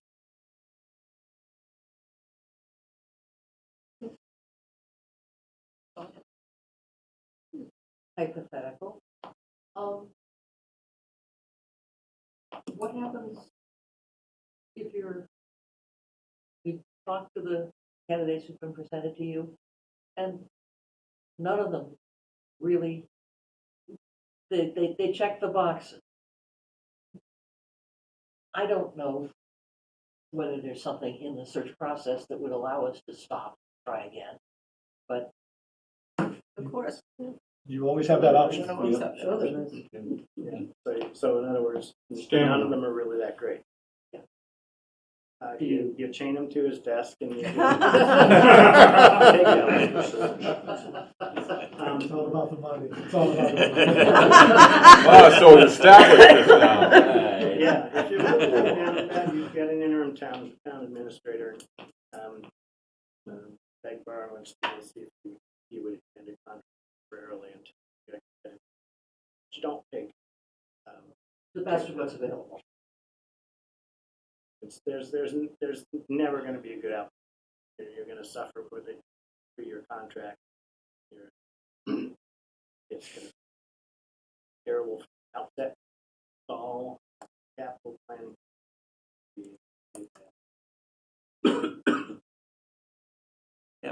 Following up on that, does that happen? Not here, Oh, yeah. Oh, yeah. but that's happened. Happens a lot. All right. Reopen the Oh, search. yeah. Yeah. You Yeah. open the search. You reopen. So you're aware of that happening in other Yeah. places, okay? You look for an interim. You haven't booked your trip yet, right? Have not put the trip.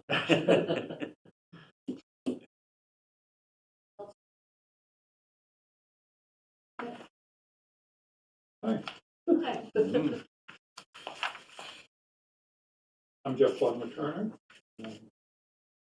Relative to the people sitting on my left and right, I have less town experience, all of them. But I have a commitment to this town that's very deep, very strong. And I have experience on 2 boards, worked with the contract and elections. I'm currently on the Conservation Commission, previously I was on this board. And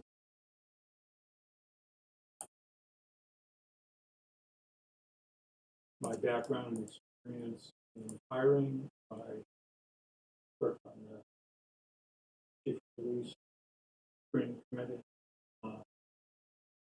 And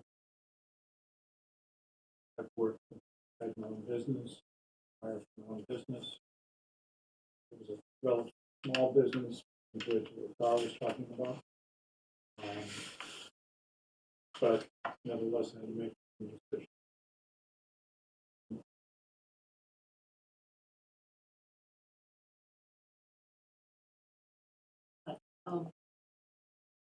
Jeff, One of the things you have listed is a forensic psychologist. Can you elaborate on that a little bit? And then come back to us and explain what's wrong with this guy. And then what, Ryan? Come back and tell us what's wrong with this guy. No. I don't know about That's an assumption that's made about people who are in that profession. I watch TV. I don't do it unless I get paid. Yeah, as a forensic psychologist, I had a variety of different roles interacting between the court and criminals, primarily, but also victims of crime. And my experience included expert testimony in the courts, appointed as sort of neutral in child custody disputes where there were allegations of sexual abuse, and to make recommendations to the court about what should happen with child custody and that kind of stuff. Evaluating inmates in the California Department of Corrections who are coming to the end of their criminal commitment, and whether they met criteria of sexually dangerous predators law, to have an extended stay in custody with the state of California on a civil commitment. And there were very specific legal criteria that we had to meet to make a decision about what we thought, whether this person met those criteria and should be kept in custody as a sexually dangerous predator. So I've faced some very tough decisions in my life. I also had private practice working with many court-referred clients who had engaged in various forms of sexual abuse adjudicated in the court, referred to clarification, to try and reduce the risk of their recidivism while they were in. I wore a lot of hats. I'll tell you why I asked that question is because Yes, we all want to know. when people are in the interview process, they're on their best behavior. Okay. Do you think that gives you an edge to look at people and see beyond that? That's a great question. I process a lot about where people are coming from when they make their answers and when they make their questions. But primarily to understand where we might get a little deeper into their skills and abilities that would apply to this kind of a job as the town administrator.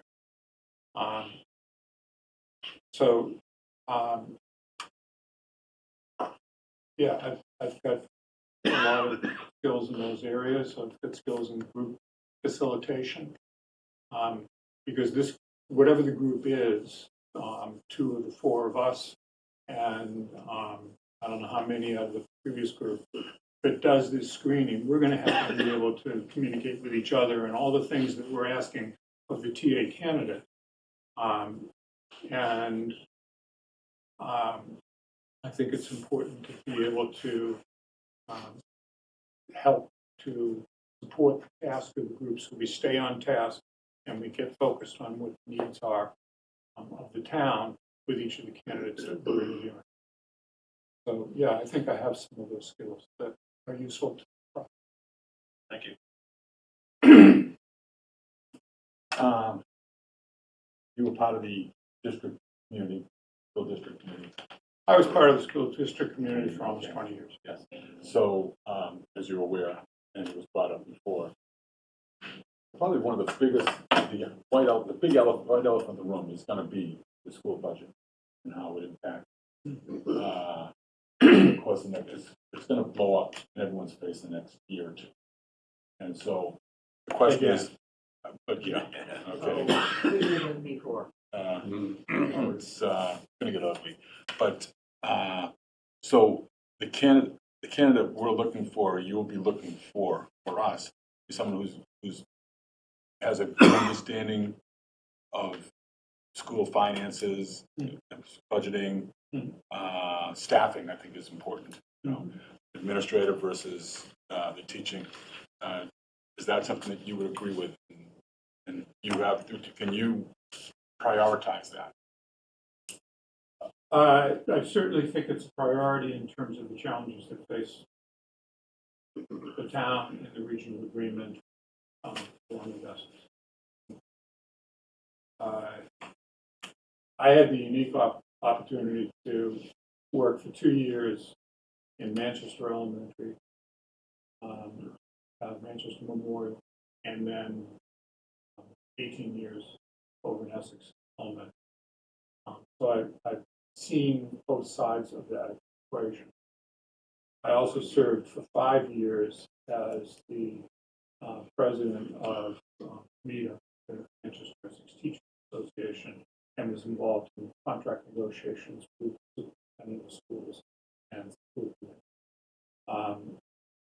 I know the budget and the budget problems and the limitations of the budget, particularly when it comes to the collective bargaining. So I'm aware of what those issues are. I'm aware of what the structural issues are in terms of the interactions between the levy limit, up 2.5, and what towns can afford, and what happens when you go over the levy limit and town services get impacted, or town capital gets capital development. We're not looking to solve the school district problems. We're looking to figure out how to work with the school district problems and how we can balance there. We're looking for someone who's, I mean, it's a unique situation. I call this district the Vatican. Totally, you know, it's totally surrounded by this town, but it's a whole entity on itself. So that's something that a TA is going to have to really work with and understand, and also understand the culture in Essex and where they're coming from. Try to guide the board. Okay. I have a question, since, you know, you're a member or of, are you the chair, or are you just a current member of the Concom? Right, you're a member of the I'm a Concom. commissioner. Okay. So we haven't really talked about that much this evening. When looking for Conservation Commission? no, yeah, so just conservation and that aspect of our community as part of this interview process. So I'm wondering where you think, how well are we doing in that area in Manchester, given the other priorities we have talked about at length? When, you know, if you were part of the screening committee, where is that falling on the priority list? How well are we doing, and where does that fall on the priority list? in For terms of screening the TA candidate, for, yeah.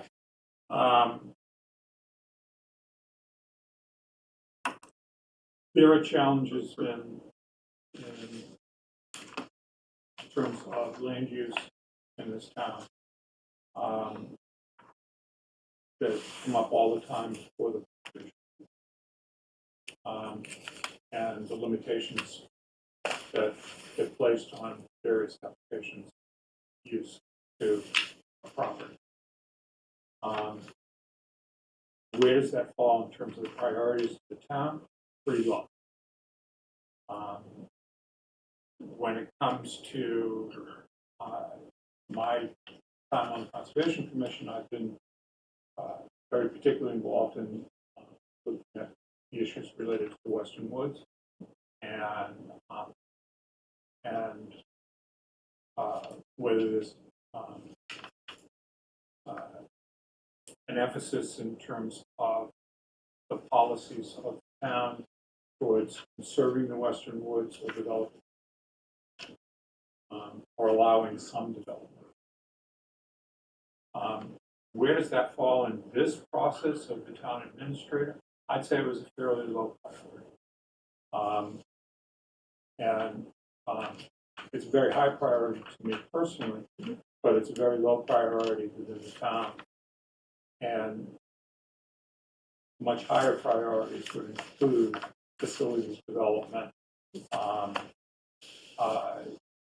revenue development, sources of revenue development, and the really critical issues of pensions and healthcare for retirees, and how those will be addressed in the future. So, from perspective of screening candidates for town administration, I would want them to have some understanding of those issues. I'd also like to ask a question, perhaps, about land use. Because the pressures are enormous, and we found out, some of the reactions to that in the MBTA Great Task Force went through the process that they went through. And I think it highlights the critical need to not just communicate, but to communicate over again, to get a point across, because people hear it maybe the sixth time.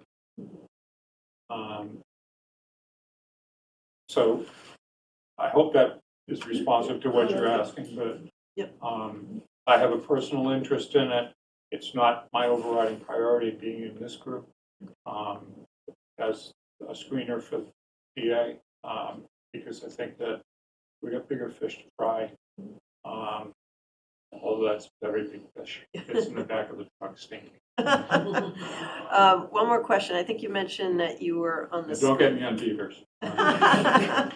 You were on the screening committee for the police chief. Yes, I was. So that was Chief Conley when he was hired, or Chief was Fitzgerald. Chief Fitzgerald. I'm sorry, Chief Fitzgerald. Okay. So what did you learn from that process of being on that screening committee? I think it's really important. One of the things I learned is I think it's really important not to prejudge people based on a resume or an interview.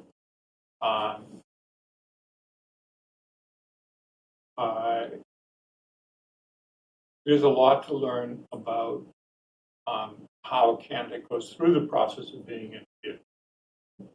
But I think it's critical not to come in with blinders on in terms of what this person may or may not be able to do. Thank you. Okay.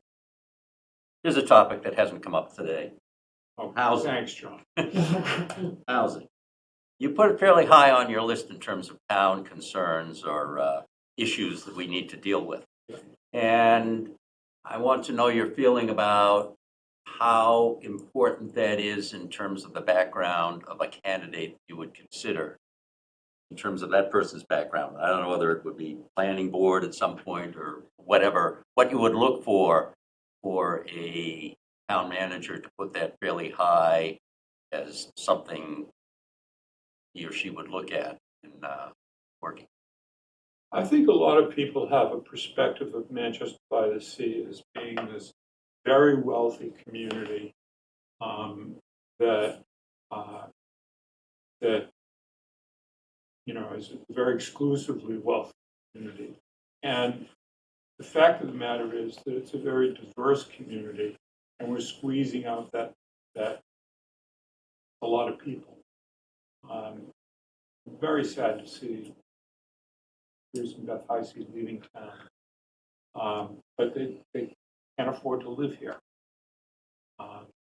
And the options for housing for long-term residents, the options for housing for people who work in this building, that work in the schools, are vastly diminishing. In the time that I've lived here, and that's about 25, 26 years. So it's a pretty important aspect of what we do in this town, to try and stem the tide of having two townhouses go in where Cargo Unlimited is, and lose the opportunity for multi-use of that property, where there could be businesses in the bottom and apartments above, that are affordable to people who live here. So I'm concerned about the residents of our town who have been pushed out, squeezed out, are being squeezed out, are worried about that, afraid to leave their own homes, don't want to manage a bigger house, but are afraid to give it up. And I would want any candidate who came in here to have a grasp on what this town is. We talk a lot about protecting the character of the town, preserving the character of the town, but the character of this town is eroding in single-family houses that are much bigger than most people can afford. And would like to hear any candidate's perspective on how we go about cracking the egg of affordable housing.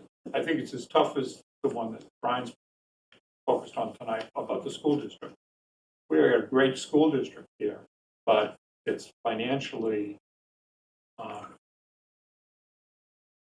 crazy in terms of its organization. It has its own inherent infrastructure that makes that craziness. We have a great town here, but we're losing out a lot of people who are friends of mine that I would like to be able to have stay, but are worried about the future. So a follow-up to Jeff's comment, I think any candidate coming from anywhere in eastern Massachusetts has witnessed that. I think that as far as affordable housing in any of the quote-unquote bedroom communities like we are, it's not unique to the town. You're going to find that any candidate who's got any experience at all has run into that in any community. I agree with you to some extent, Brian, but I think that the perception outside of this town, if you don't live here, is that it's a wealthy town. You say, well, where do you live? I live in Manchester. Whoa. The first thing you have to do is stop saying by the sea. Yeah, right. I say Manchester by the sea. Actually, I say Manchester by the beach. But I think it doesn't matter what you call it, but people's reactions to this.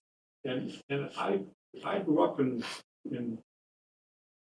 this area, not in Manchester, but I grew up in this area. And coming into Manchester was a big deal.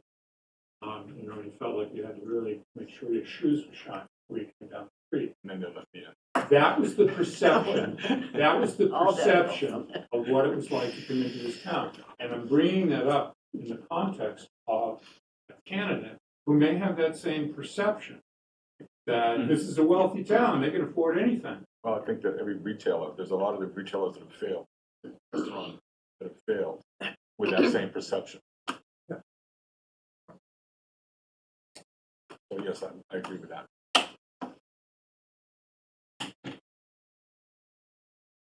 You've been asked a wide variety of questions. I Yes, can't think no. of I dare you. I really don't have anything. Very rare. Wow. Right Oh, now. Wow. Damn. 8:30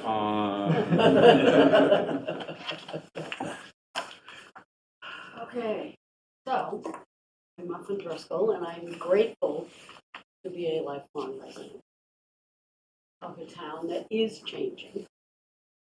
So, in my opinion, this hire is as important as Greg's hire was, because I think we were beginning to evolve then. How many years ago? Almost 12. 12, right. 12. Right. I am currently a member of the Affordable Housing Trust in the Parks and Rec Committee. I sat in your seats for 9 plus a couple months because of COVID, when we kept postponing the town meeting and the elections. And I'm also a member of several nonprofit boards in the town here and the surrounding communities. I have experience on 2 police chief hires. I have to say 3 fire chief hires. And a DPW, a couple interim DPWs and a DPW director. So I feel like I have background. I feel like I understand where the town is, and I have a sense of the frustrations of some in the community, warranted or not. I understand those frustrations. I am a retired employee of the school district, along with Mr. BT. We actually started at Memorial School just about together. I agree with you that the school district is potentially at a crossroads. I think finding a town administrator with any level of that kind of experience is probably not going to be easy. I think that's probably a role for the next individual that is going to take a group effort to help figure out how we're going to continue sustaining the budget in some form, with the school. I think we're looking for a proven leader, a strong communicator, someone that absolutely has capital planning and budget experience.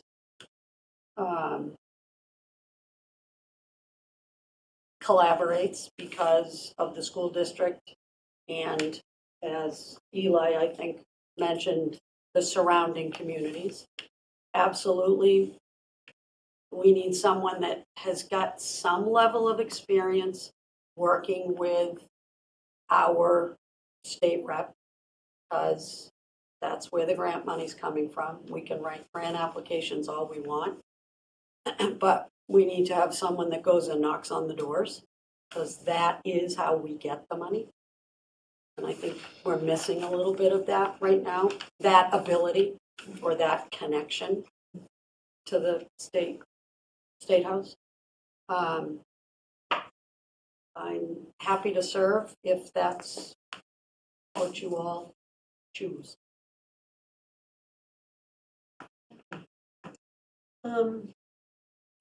Okay, one of the things that I wanted to ask you about was kind of what I think we started to talk about a few minutes ago, which was housing. Yeah. It's just such a critical issue for the community. And, if you were a part of the screening committee, what would you be looking for in a TA?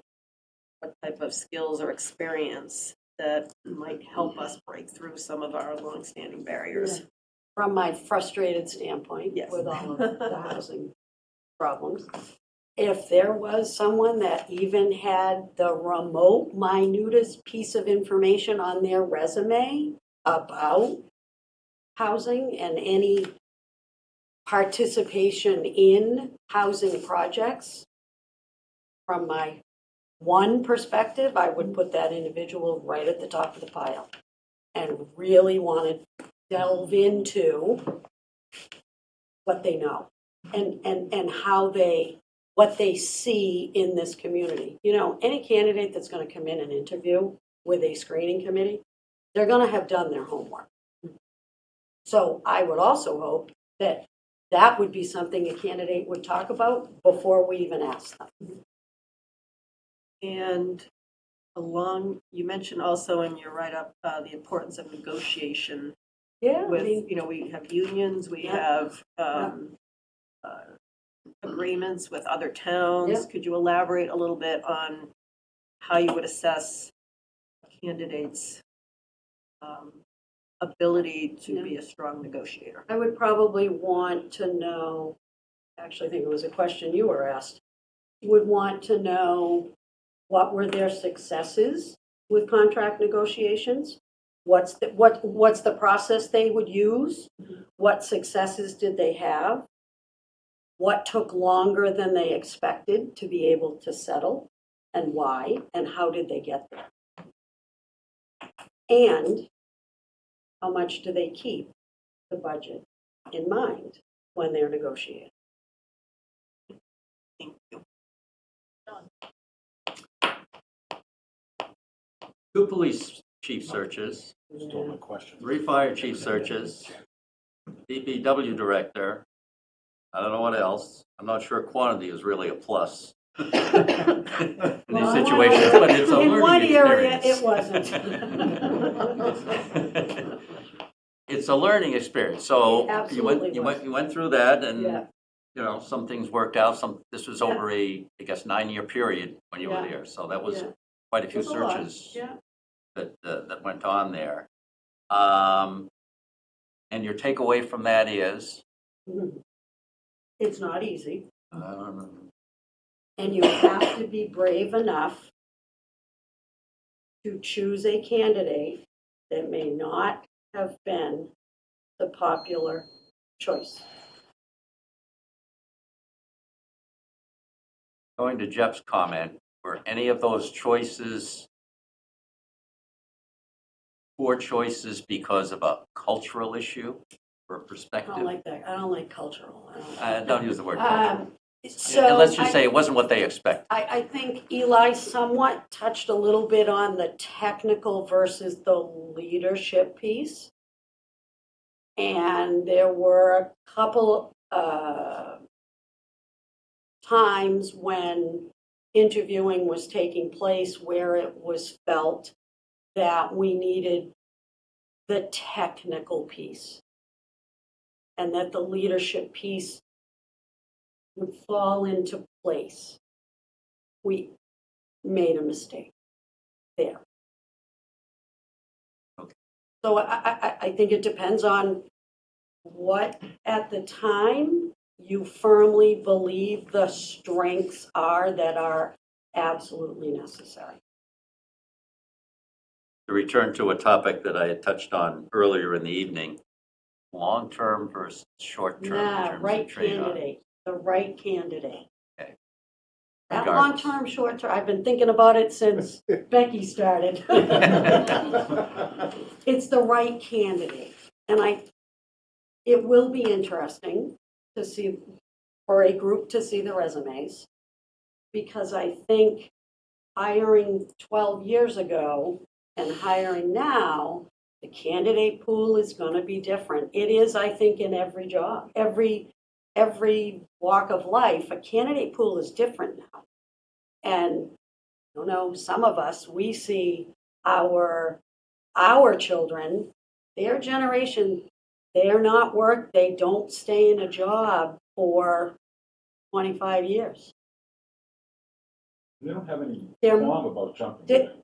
They're more apt to just, right, wherever the pasture is the greenest at the time. Would that happen here? It could. So from my perspective, it's the right candidate. The right candidate checks all of the boxes regardless of whether you think they're sticking around. I'm not sure you're going to see a candidate, Oh, the checking all the right boxes? candidate that's going to check all the boxes. But I wouldn't walk away from someone if there was 1 or 2 boxes that we couldn't check, because I would hope that as the boards and as a community, we'd be strong enough to work with those 2 boxes that we weren't too sure were being fully checked, and get that individual to check those boxes. Well, the position, the position has been written up there. There are a lot of boxes on that position. I haven't seen, is Yeah. there a job, I mean, has There's a profile. the There's a profile's profile, done? yeah. Yeah. This is it. It's out there, but it's got a lot of things on it. Well, of course it does. Every profile does. But, is there one person that's going to check all those boxes? Boy, if there is, we better jump quick. They've already been hired. We should have done it. They've already been hired. That's my. Yep. I've had 2 hours to think about that one. Thank you, Becky, for. Thank you. Yes, thank you. The bar was not on. I'm good. Right. No, I just, to John's point, a lot of hires. Yeah, it is. That's a lot of hires. I'm sure that you've learned. I mean, I've had conversations with Chief Gerald. He was first up. What he did say, though, was that in hindsight, he wasn't ready, but he learned an awful lot. Absolutely. And also conversations. Jake, when he interviewed 3 years ago, whatever it was, wasn't ready. Okay. And he certainly proved it. Yeah. He really did learn something 3 years ago. We don't want to be that learning curve. We want to so you learned, and I think all of you have been involved in some kind of hiring. Did you say one time, did you tell me you were involved at all with Greg's hire or? Yeah, oh yeah. And how many candidates do you remember? You came out to Lennox, I remember that. Because I was on my way to pick up my dog. I know. He's in upstate New York, so I stopped to visit him and encourage. How many, let's see, I think we had 7 and then 3. For his search? Yeah, then it went to 3 We went from 7 to room 7. 3 and did the interviews. Yeah. But that's 13 years ago. 7 was a lot then. We worked with a consultant. They helped us whittle down. And I can honestly say there were a couple resumes that the consultants didn't necessarily encourage to be in the 7. We put them in.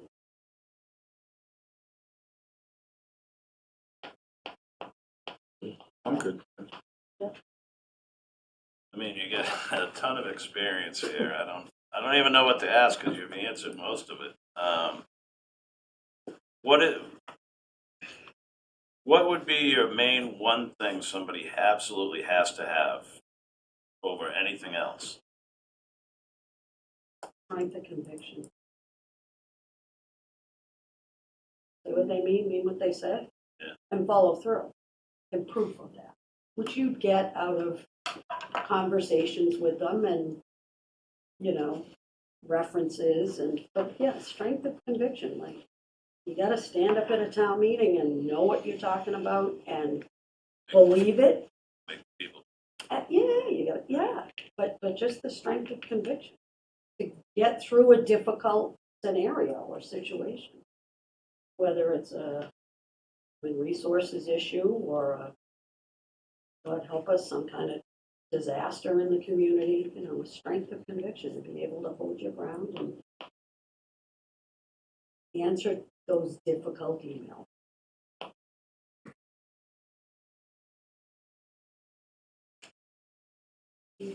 Again, Well, listen, I we got a guess- good group here, I so.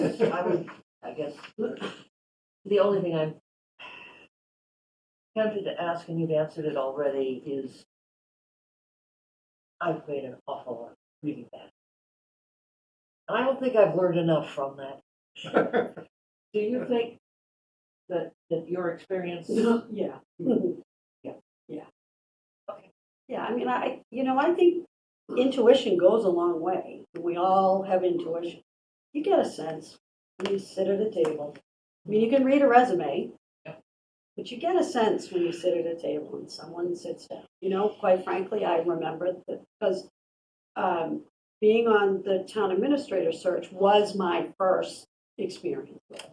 And I remember there were a couple candidates that came in and sat down and made no attempt to shake anyone's hand.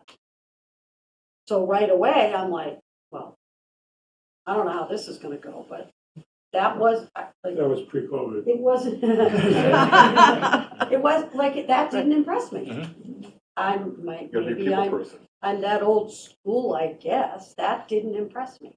Very old. In the end, those candidates didn't move through for a lot of reasons.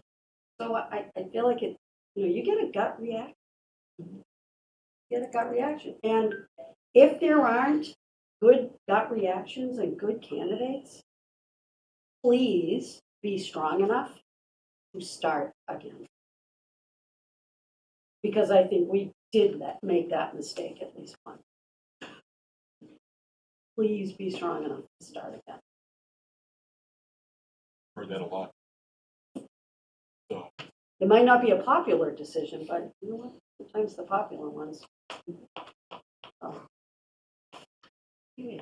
Oh. Last but not least, I'm in the Bion Pike position. We interviewed Bion. Oh, God. We interviewed Bion to be the harbor master. Yeah. He was the 13th interview we did for that position that day. Yep. And I told him, I said, if you are not concerned about triskaidekaphobia, maybe you should be now. Yeah. But he just to go triskaidekaphobia. But just to go back what Muffin said, and that thing, he knew, and we all knew, he was either going to blow everybody's socks off and be so impressive, or everybody's going to say, God, that last guy, what was his name? I don't even remember anything he said. And when he got up and left, I think every one of us said, get the contract. Yeah, we're done. So my name's Tom Keogh. I have not lived in Manchester my whole life yet. Well, that's true. I was talking to Kathy early on today, and Kathy said, I thought you said you were in the screening committee for Greg, and I said I was. She says, it's not on your piece of paper. I said, well, I'll bring that up because, yes, I was the chair of the Board of Selectmen at that time. I've had an opportunity to serve the town in many different positions, from elected to the planning board for 2 terms, elected to the Board of Selectmen for 4 terms, and then many other appointed positions. You have to be careful with members of the Board of Selectmen because they tell you you're going to work for a position for 2.5 years, like the 375th chair. So it winds up going on for 4.5 years, to which my dear friend Sue Thorne looked at me at the end of the parade in September, 2.5 years after it was supposed to happen, and said, this is the end. So I do think... Great celebration. Thank you. But, I mean, there's so many things that have been brought up. I was going to talk a little bit about, a lot about communication, but that's come up so much. But I also noticed in the last couple people we have talked about communication in the town meeting. And I mean, you can communicate via the cricket or on a blog or in select board things that go out with the tax bills, and the number of people who read those can vary depending on the interest level and what's happening at the next town meeting or why the taxes went up. But standing up in front of the town meeting when there are anywhere from 350 to 920 people in the audience, and communicating as the TA or a member of the board, or a resident of the town, takes some skill. But the people really listen to the town administrator. Town administrator is the voice of the town. And it's so important to have a strong person in that voice of the town. Doesn't mean you have to have this big booming voice. It just means you have to have confidence and conviction in what you say. You need to be able to express your opinion, and then when someone asks a question, explain why. And when someone asks the question a second time, explain why a second time, until people understand why they're there. I put down budget preparation as one of my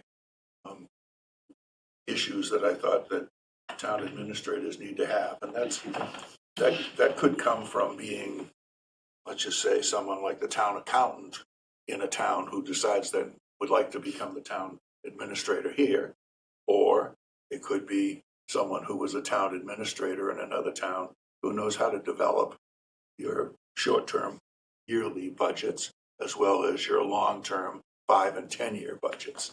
Because those 5 and 10-year budgets are the things that allow people in the town to know or to figure out exactly, okay, what are we going to spend this money on? Okay, where's that money going to come from? Because it's very easy to write down, in the next 3 years, we're going to have to do this, this, this, and this. But it's more difficult to write down in the next 3 years, where are we going to get the money to do this, this, this, and this? And that's why that comprehensive budget work is important. So I have done hiring, as I mentioned before. It's listed in my work. I also sat on Chief Cramlinger and Chief Rogers hiring after I get off the fire department. So I'm certainly willing to answer any questions you have.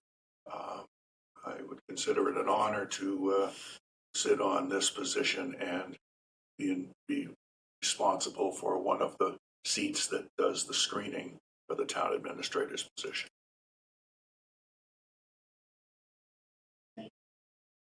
Jeff? Well, I feel like I've known you my whole life, but Not your whole life. only because I have.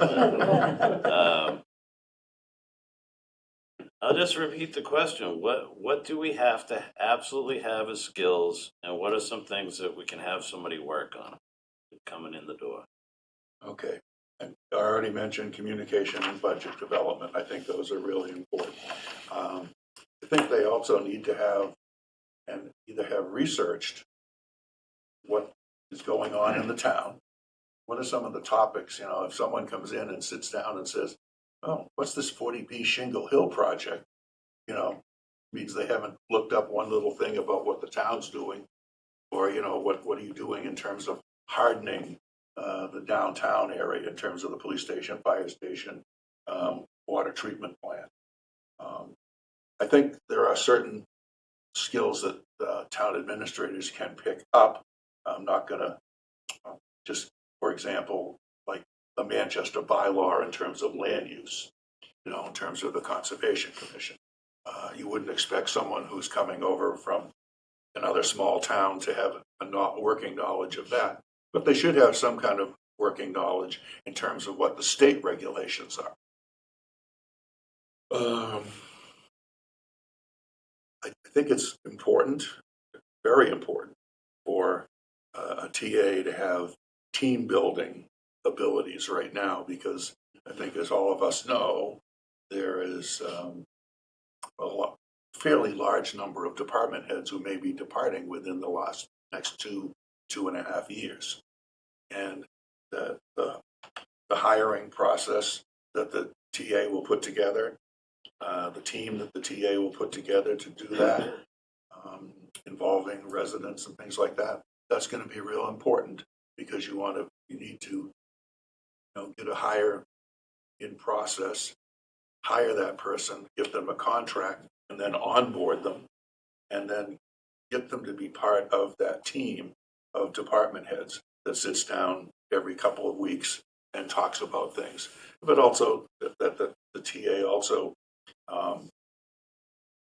finds out a little bit more about them in like one-on-one conversations in the office, after they've come on board. They'll come in with 2 or 3 questions, and then you might wind up sitting there for 45 minutes or an hour, just kind of picking their brain as they're picking the new town administrator's brain to say, okay, I've taken the job, now what do I really need to do? But I think that whole team building process is going to be really important. I don't know. I think you've said everything there is to be said. In 40 years, you've seen a lot. Okay. Good, bad, or indifferent. What do you envision going forward the next 10 years with this town? We've got obviously resiliency. We've got we've got coastal resiliency. What do you think a manager for a town TA is gonna face going forward. I refer to it as workforce housing, and we've talked about it here, or in terms of, whether it's for the DPW, the firefighters, the police, the teachers, the town hall employees, getting workforce housing, and hopefully if things progress from the present site of the DPW barn and putting a new DPW barn to be constructed, and then opening up that Pleasant Street property for affordable housing, it could be worked in there, so there's some workforce housing in that area. I look at the people who are presently on the police department and the fire department, and the only people who live in town live in family homes, or fortunate enough to have, someone with their mother or father had a second home and gave it to them to live. I think the police are only three. They're all. Yeah. Yeah, and then you've got Lieutenant Doucette and at the fire department. So that's not only important for them to have ownership and more ownership in the town, but it's also important for them to be able to make a faster response if they're needed, if something really goes bad. That's all I got. Tom, you just mentioned, the fact that not only are we going to be losing Greg, but over the not too distant future, there are some department heads that are also likely to be retiring. And that means that this new TA is going to need to be equally as outstanding as Greg has been in hiring people, right? How will you assess, in this process, if you were on the screening committee, how would you assess a potential TA's ability to hire and develop talent? Well, the hiring of the talent, I think you can kind of, you can develop a question within your group of people who are on the screening committee saying, in the last 2 years you've been in your position, how many department head level people have you hired? Describe to us the process that you used and tell us a little bit about the success you've had doing that.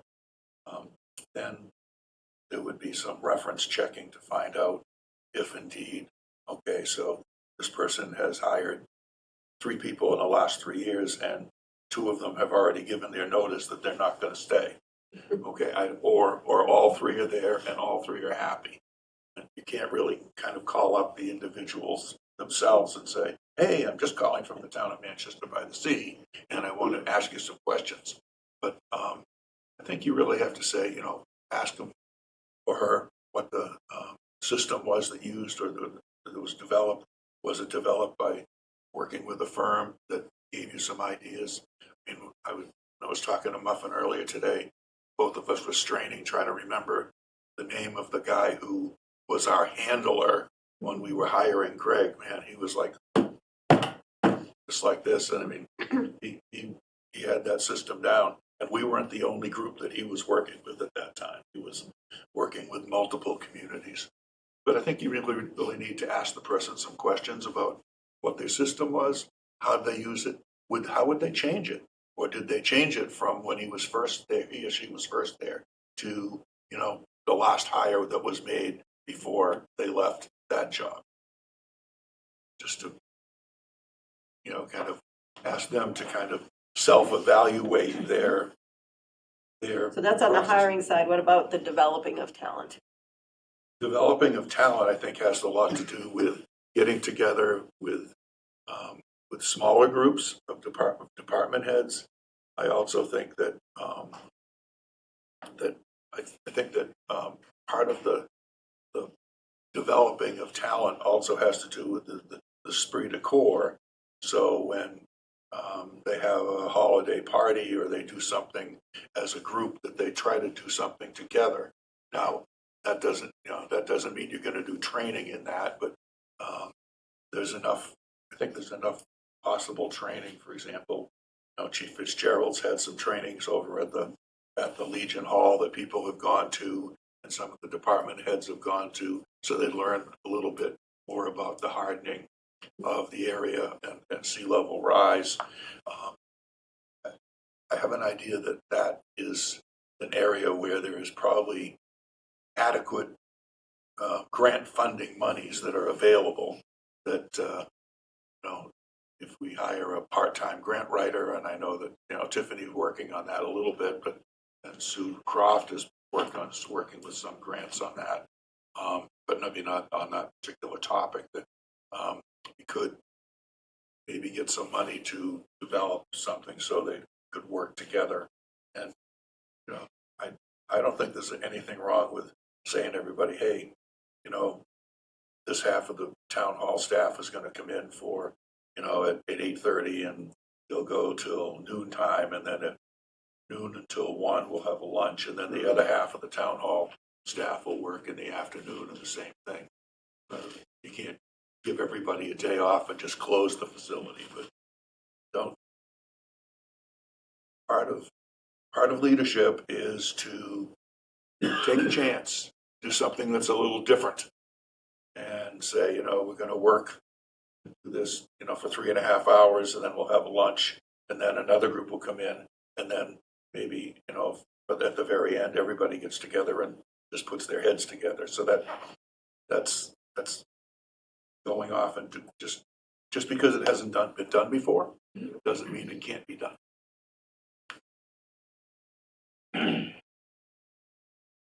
Yeah, thanks, Tom. Ask me one of those easy ones like you did the other day.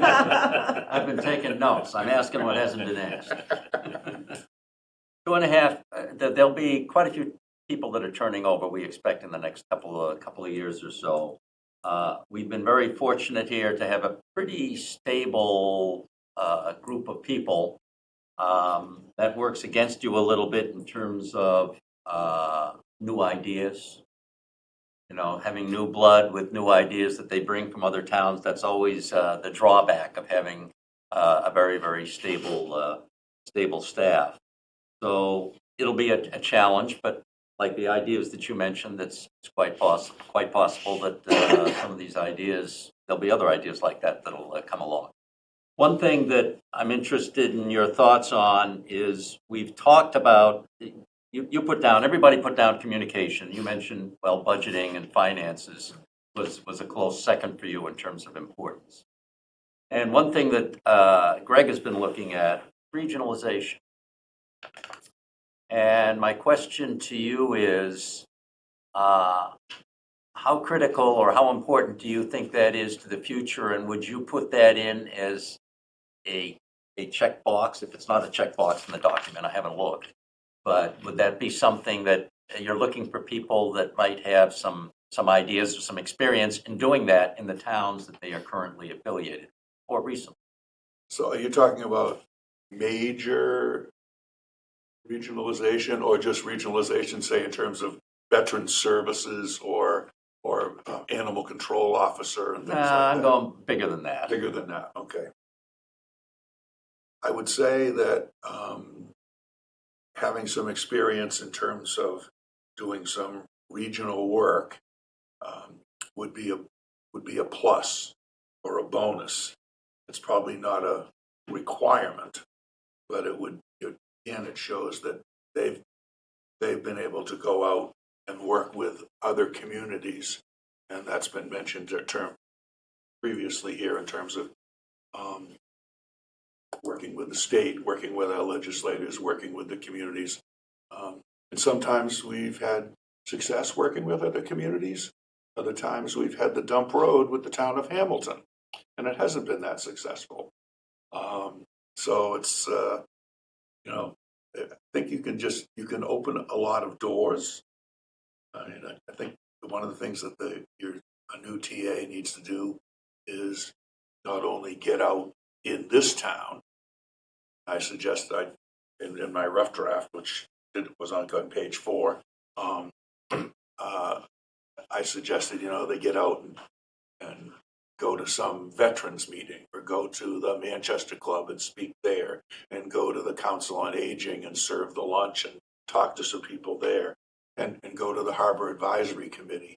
But there's also, the chair of the Board of Selectmen and the town administrator going over and meeting with the chair of the Board of Selectmen and the TA in Wenham or in Hamilton or in Essex. I know we know the people in Essex much better than we do the other communities. Even Rockport. I mean, Rockport's the same basic governing system that we have, except that they have about 3 times the number of volunteers that we have. I'm not sure where they get them all, but they have all kinds of committees down there. Nothing else to do in Rockport. Yeah. So I think it's a good idea, John. It would be a bonus to see that they have had some success in terms of regionalization. All right, well, I'm hopeful. I look at that as a source of, some way to reduce costs somehow, and we're looking at all kinds of ideas. I don't know what will come down the pipe. I know you served on the search committee that found Greg many, many years ago, and I hope the search committee that we select for this search is as successful. Me also. Yes. I'd like to ask any of you if there's something that you haven't said that you'd like to say. Okay. Just want to check the clock before we end. Yeah, I didn't want to keep hammering. Thank you very much. Very thoughtful, interesting answers to our questions. And I really appreciate the effort that you're putting into this. I think a search committee of 27 is going to be a problem, so we can't pick all of them. Can I ask, We're what, excellent. I'm sorry. what is where are the other search committee folks coming from? What other groups? How's it being structured outside of The a other couple 3. select board and a couple? Right, so that 4, and then Yeah. Chair of the planning board, chair of the FinCom, and chair of the school committee, And the moderator. and the moderator. Okay. So a group of 8. Had to give Alan something else to do, right? Alan has seen a lot of the Yes. insides of this town for a long time. He's seen just about all the administrators. I think he started when Bachman was Yeah. Yeah, you did. You did. When Paul is when Alan So- was going. I just wanted to say, no matter what, we are in really good hands with respect to this Yes. screening committee. Yeah. And the at-large candidates, those who stuck around for the whole meeting and those who did not. We're in incredibly great shape. Thank you all. I'm grateful, thank you. You're certainly welcome. I feel a whole lot better. Except for the decision we have to make on Monday night. Thank you. Thank you for saying Especially because we had to come to the seats. When we bought these seats, going from flat metal seats, and we told Beth Heisey to find some 15-minute seats, some 45-minute seats, and some hour-and-a-half seats. She brought them all in. These are the 45-minute seats. There you go. These certainly after 2.5 hours. That's for sure. None of them are 2.5 hours. Thanks, Tom. Yep. Good night, everybody.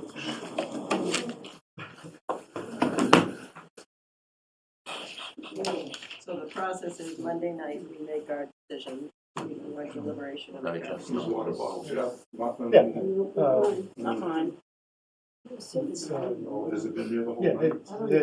it's hard. You got really good people. Which is a good problem to have. One of them. Back there. I didn't have one. I don't think so. It's a good problem to That have. problem is finding And then Dave Well, was sitting at. So, we want to talk There it just is. like 2 minutes about how we go about making the decision. Someone's rough. personally, No, it's, that's not mine. it's been my experience that when we have to do something like this, and you have a plethora of equally qualified candidates, what's important to consider is making you sure that you have the right representation from different groups in town, diversity of thought. So whether that is, geographical, making sure you have, someone from all sections, of the town, so they're hearing from residents in their neighborhood, or whether it's, different committees. I just thinking about how we can take the next few days until we have to make the decision to think about what types of diversity of thought are important, representation from the schools, representation from, whatever it is. So that's how personally I'm going to approach trying to digest this, because there, really, other than that, you flip a coin, I don't think Excuse me. it's a very long decision. Right, exactly. Oh, Well, that's mine. Little That tablet. was Brian. Okay, so I'm finding out where I left that. All right, okay. Jesus. Anyway, that's Thanks how, for being I just honest. want to mention You that, got my vote. I was just gonna tuck it right in there. that's kind of how I'm going to try and think about this. I'm going to go back and look at all the names. Okay, this one covers this base, and that one covers that base, and at the end of the Yeah, you gotta Hey, keep how in do mind though, when you talk about, there's still, you talk about schools, we got someone from the school Right. committee coming. Okay? Right. So we That's do what I'm saying. have- You don't want too much yeah. overlap, right? But we do You wanna have make coverage sure- on all those areas. Right. So, Would it be possible for Tiffany to get the recording of this up before Monday? Yeah, probably. All of you would like to look at it? I don't know whether all of us would like to look at it, but I would like to look Well, at it. some of you would like. some of you, I took my notes. Audio. Oh, you already. I think the audio is going to be a little tough for some of the candidates because they had their back. I know when I listen to these Well, meetings. this is coming up here, so we were. Okay, we're well, sometimes better. when they have the back, I don't know, I have trouble hearing them, but it's Well- worth a shot. Yeah, I know. Yeah. AI generates a transcript of it too. So, yeah, fine. Let me talk to her about it. It would be, She's probably inebriated now. it'd be I handy. don't think so. She went out, it was all the girls from town, all went out. You know, Brian, What are you giving I'm not secrets sure away? that is an accurate still being recorded? representation. Excuse me. So anything else that would be helpful to you? No, I think that Make it's your gonna own be a tough little, decision. your own little chart. Yeah. I've got my first set of grades already put down on papers. I failed. You failed when the first time you started. Yeah. Well, at least I know I can only go up from here. Yeah. The bar was pretty low. I may have misspoke. Asked what I learned from being in jail, but that's another story. Okay, is there a That's motion? hard. There is a motion. There is. All in favor of adjourning? Aye. Aye. Aye.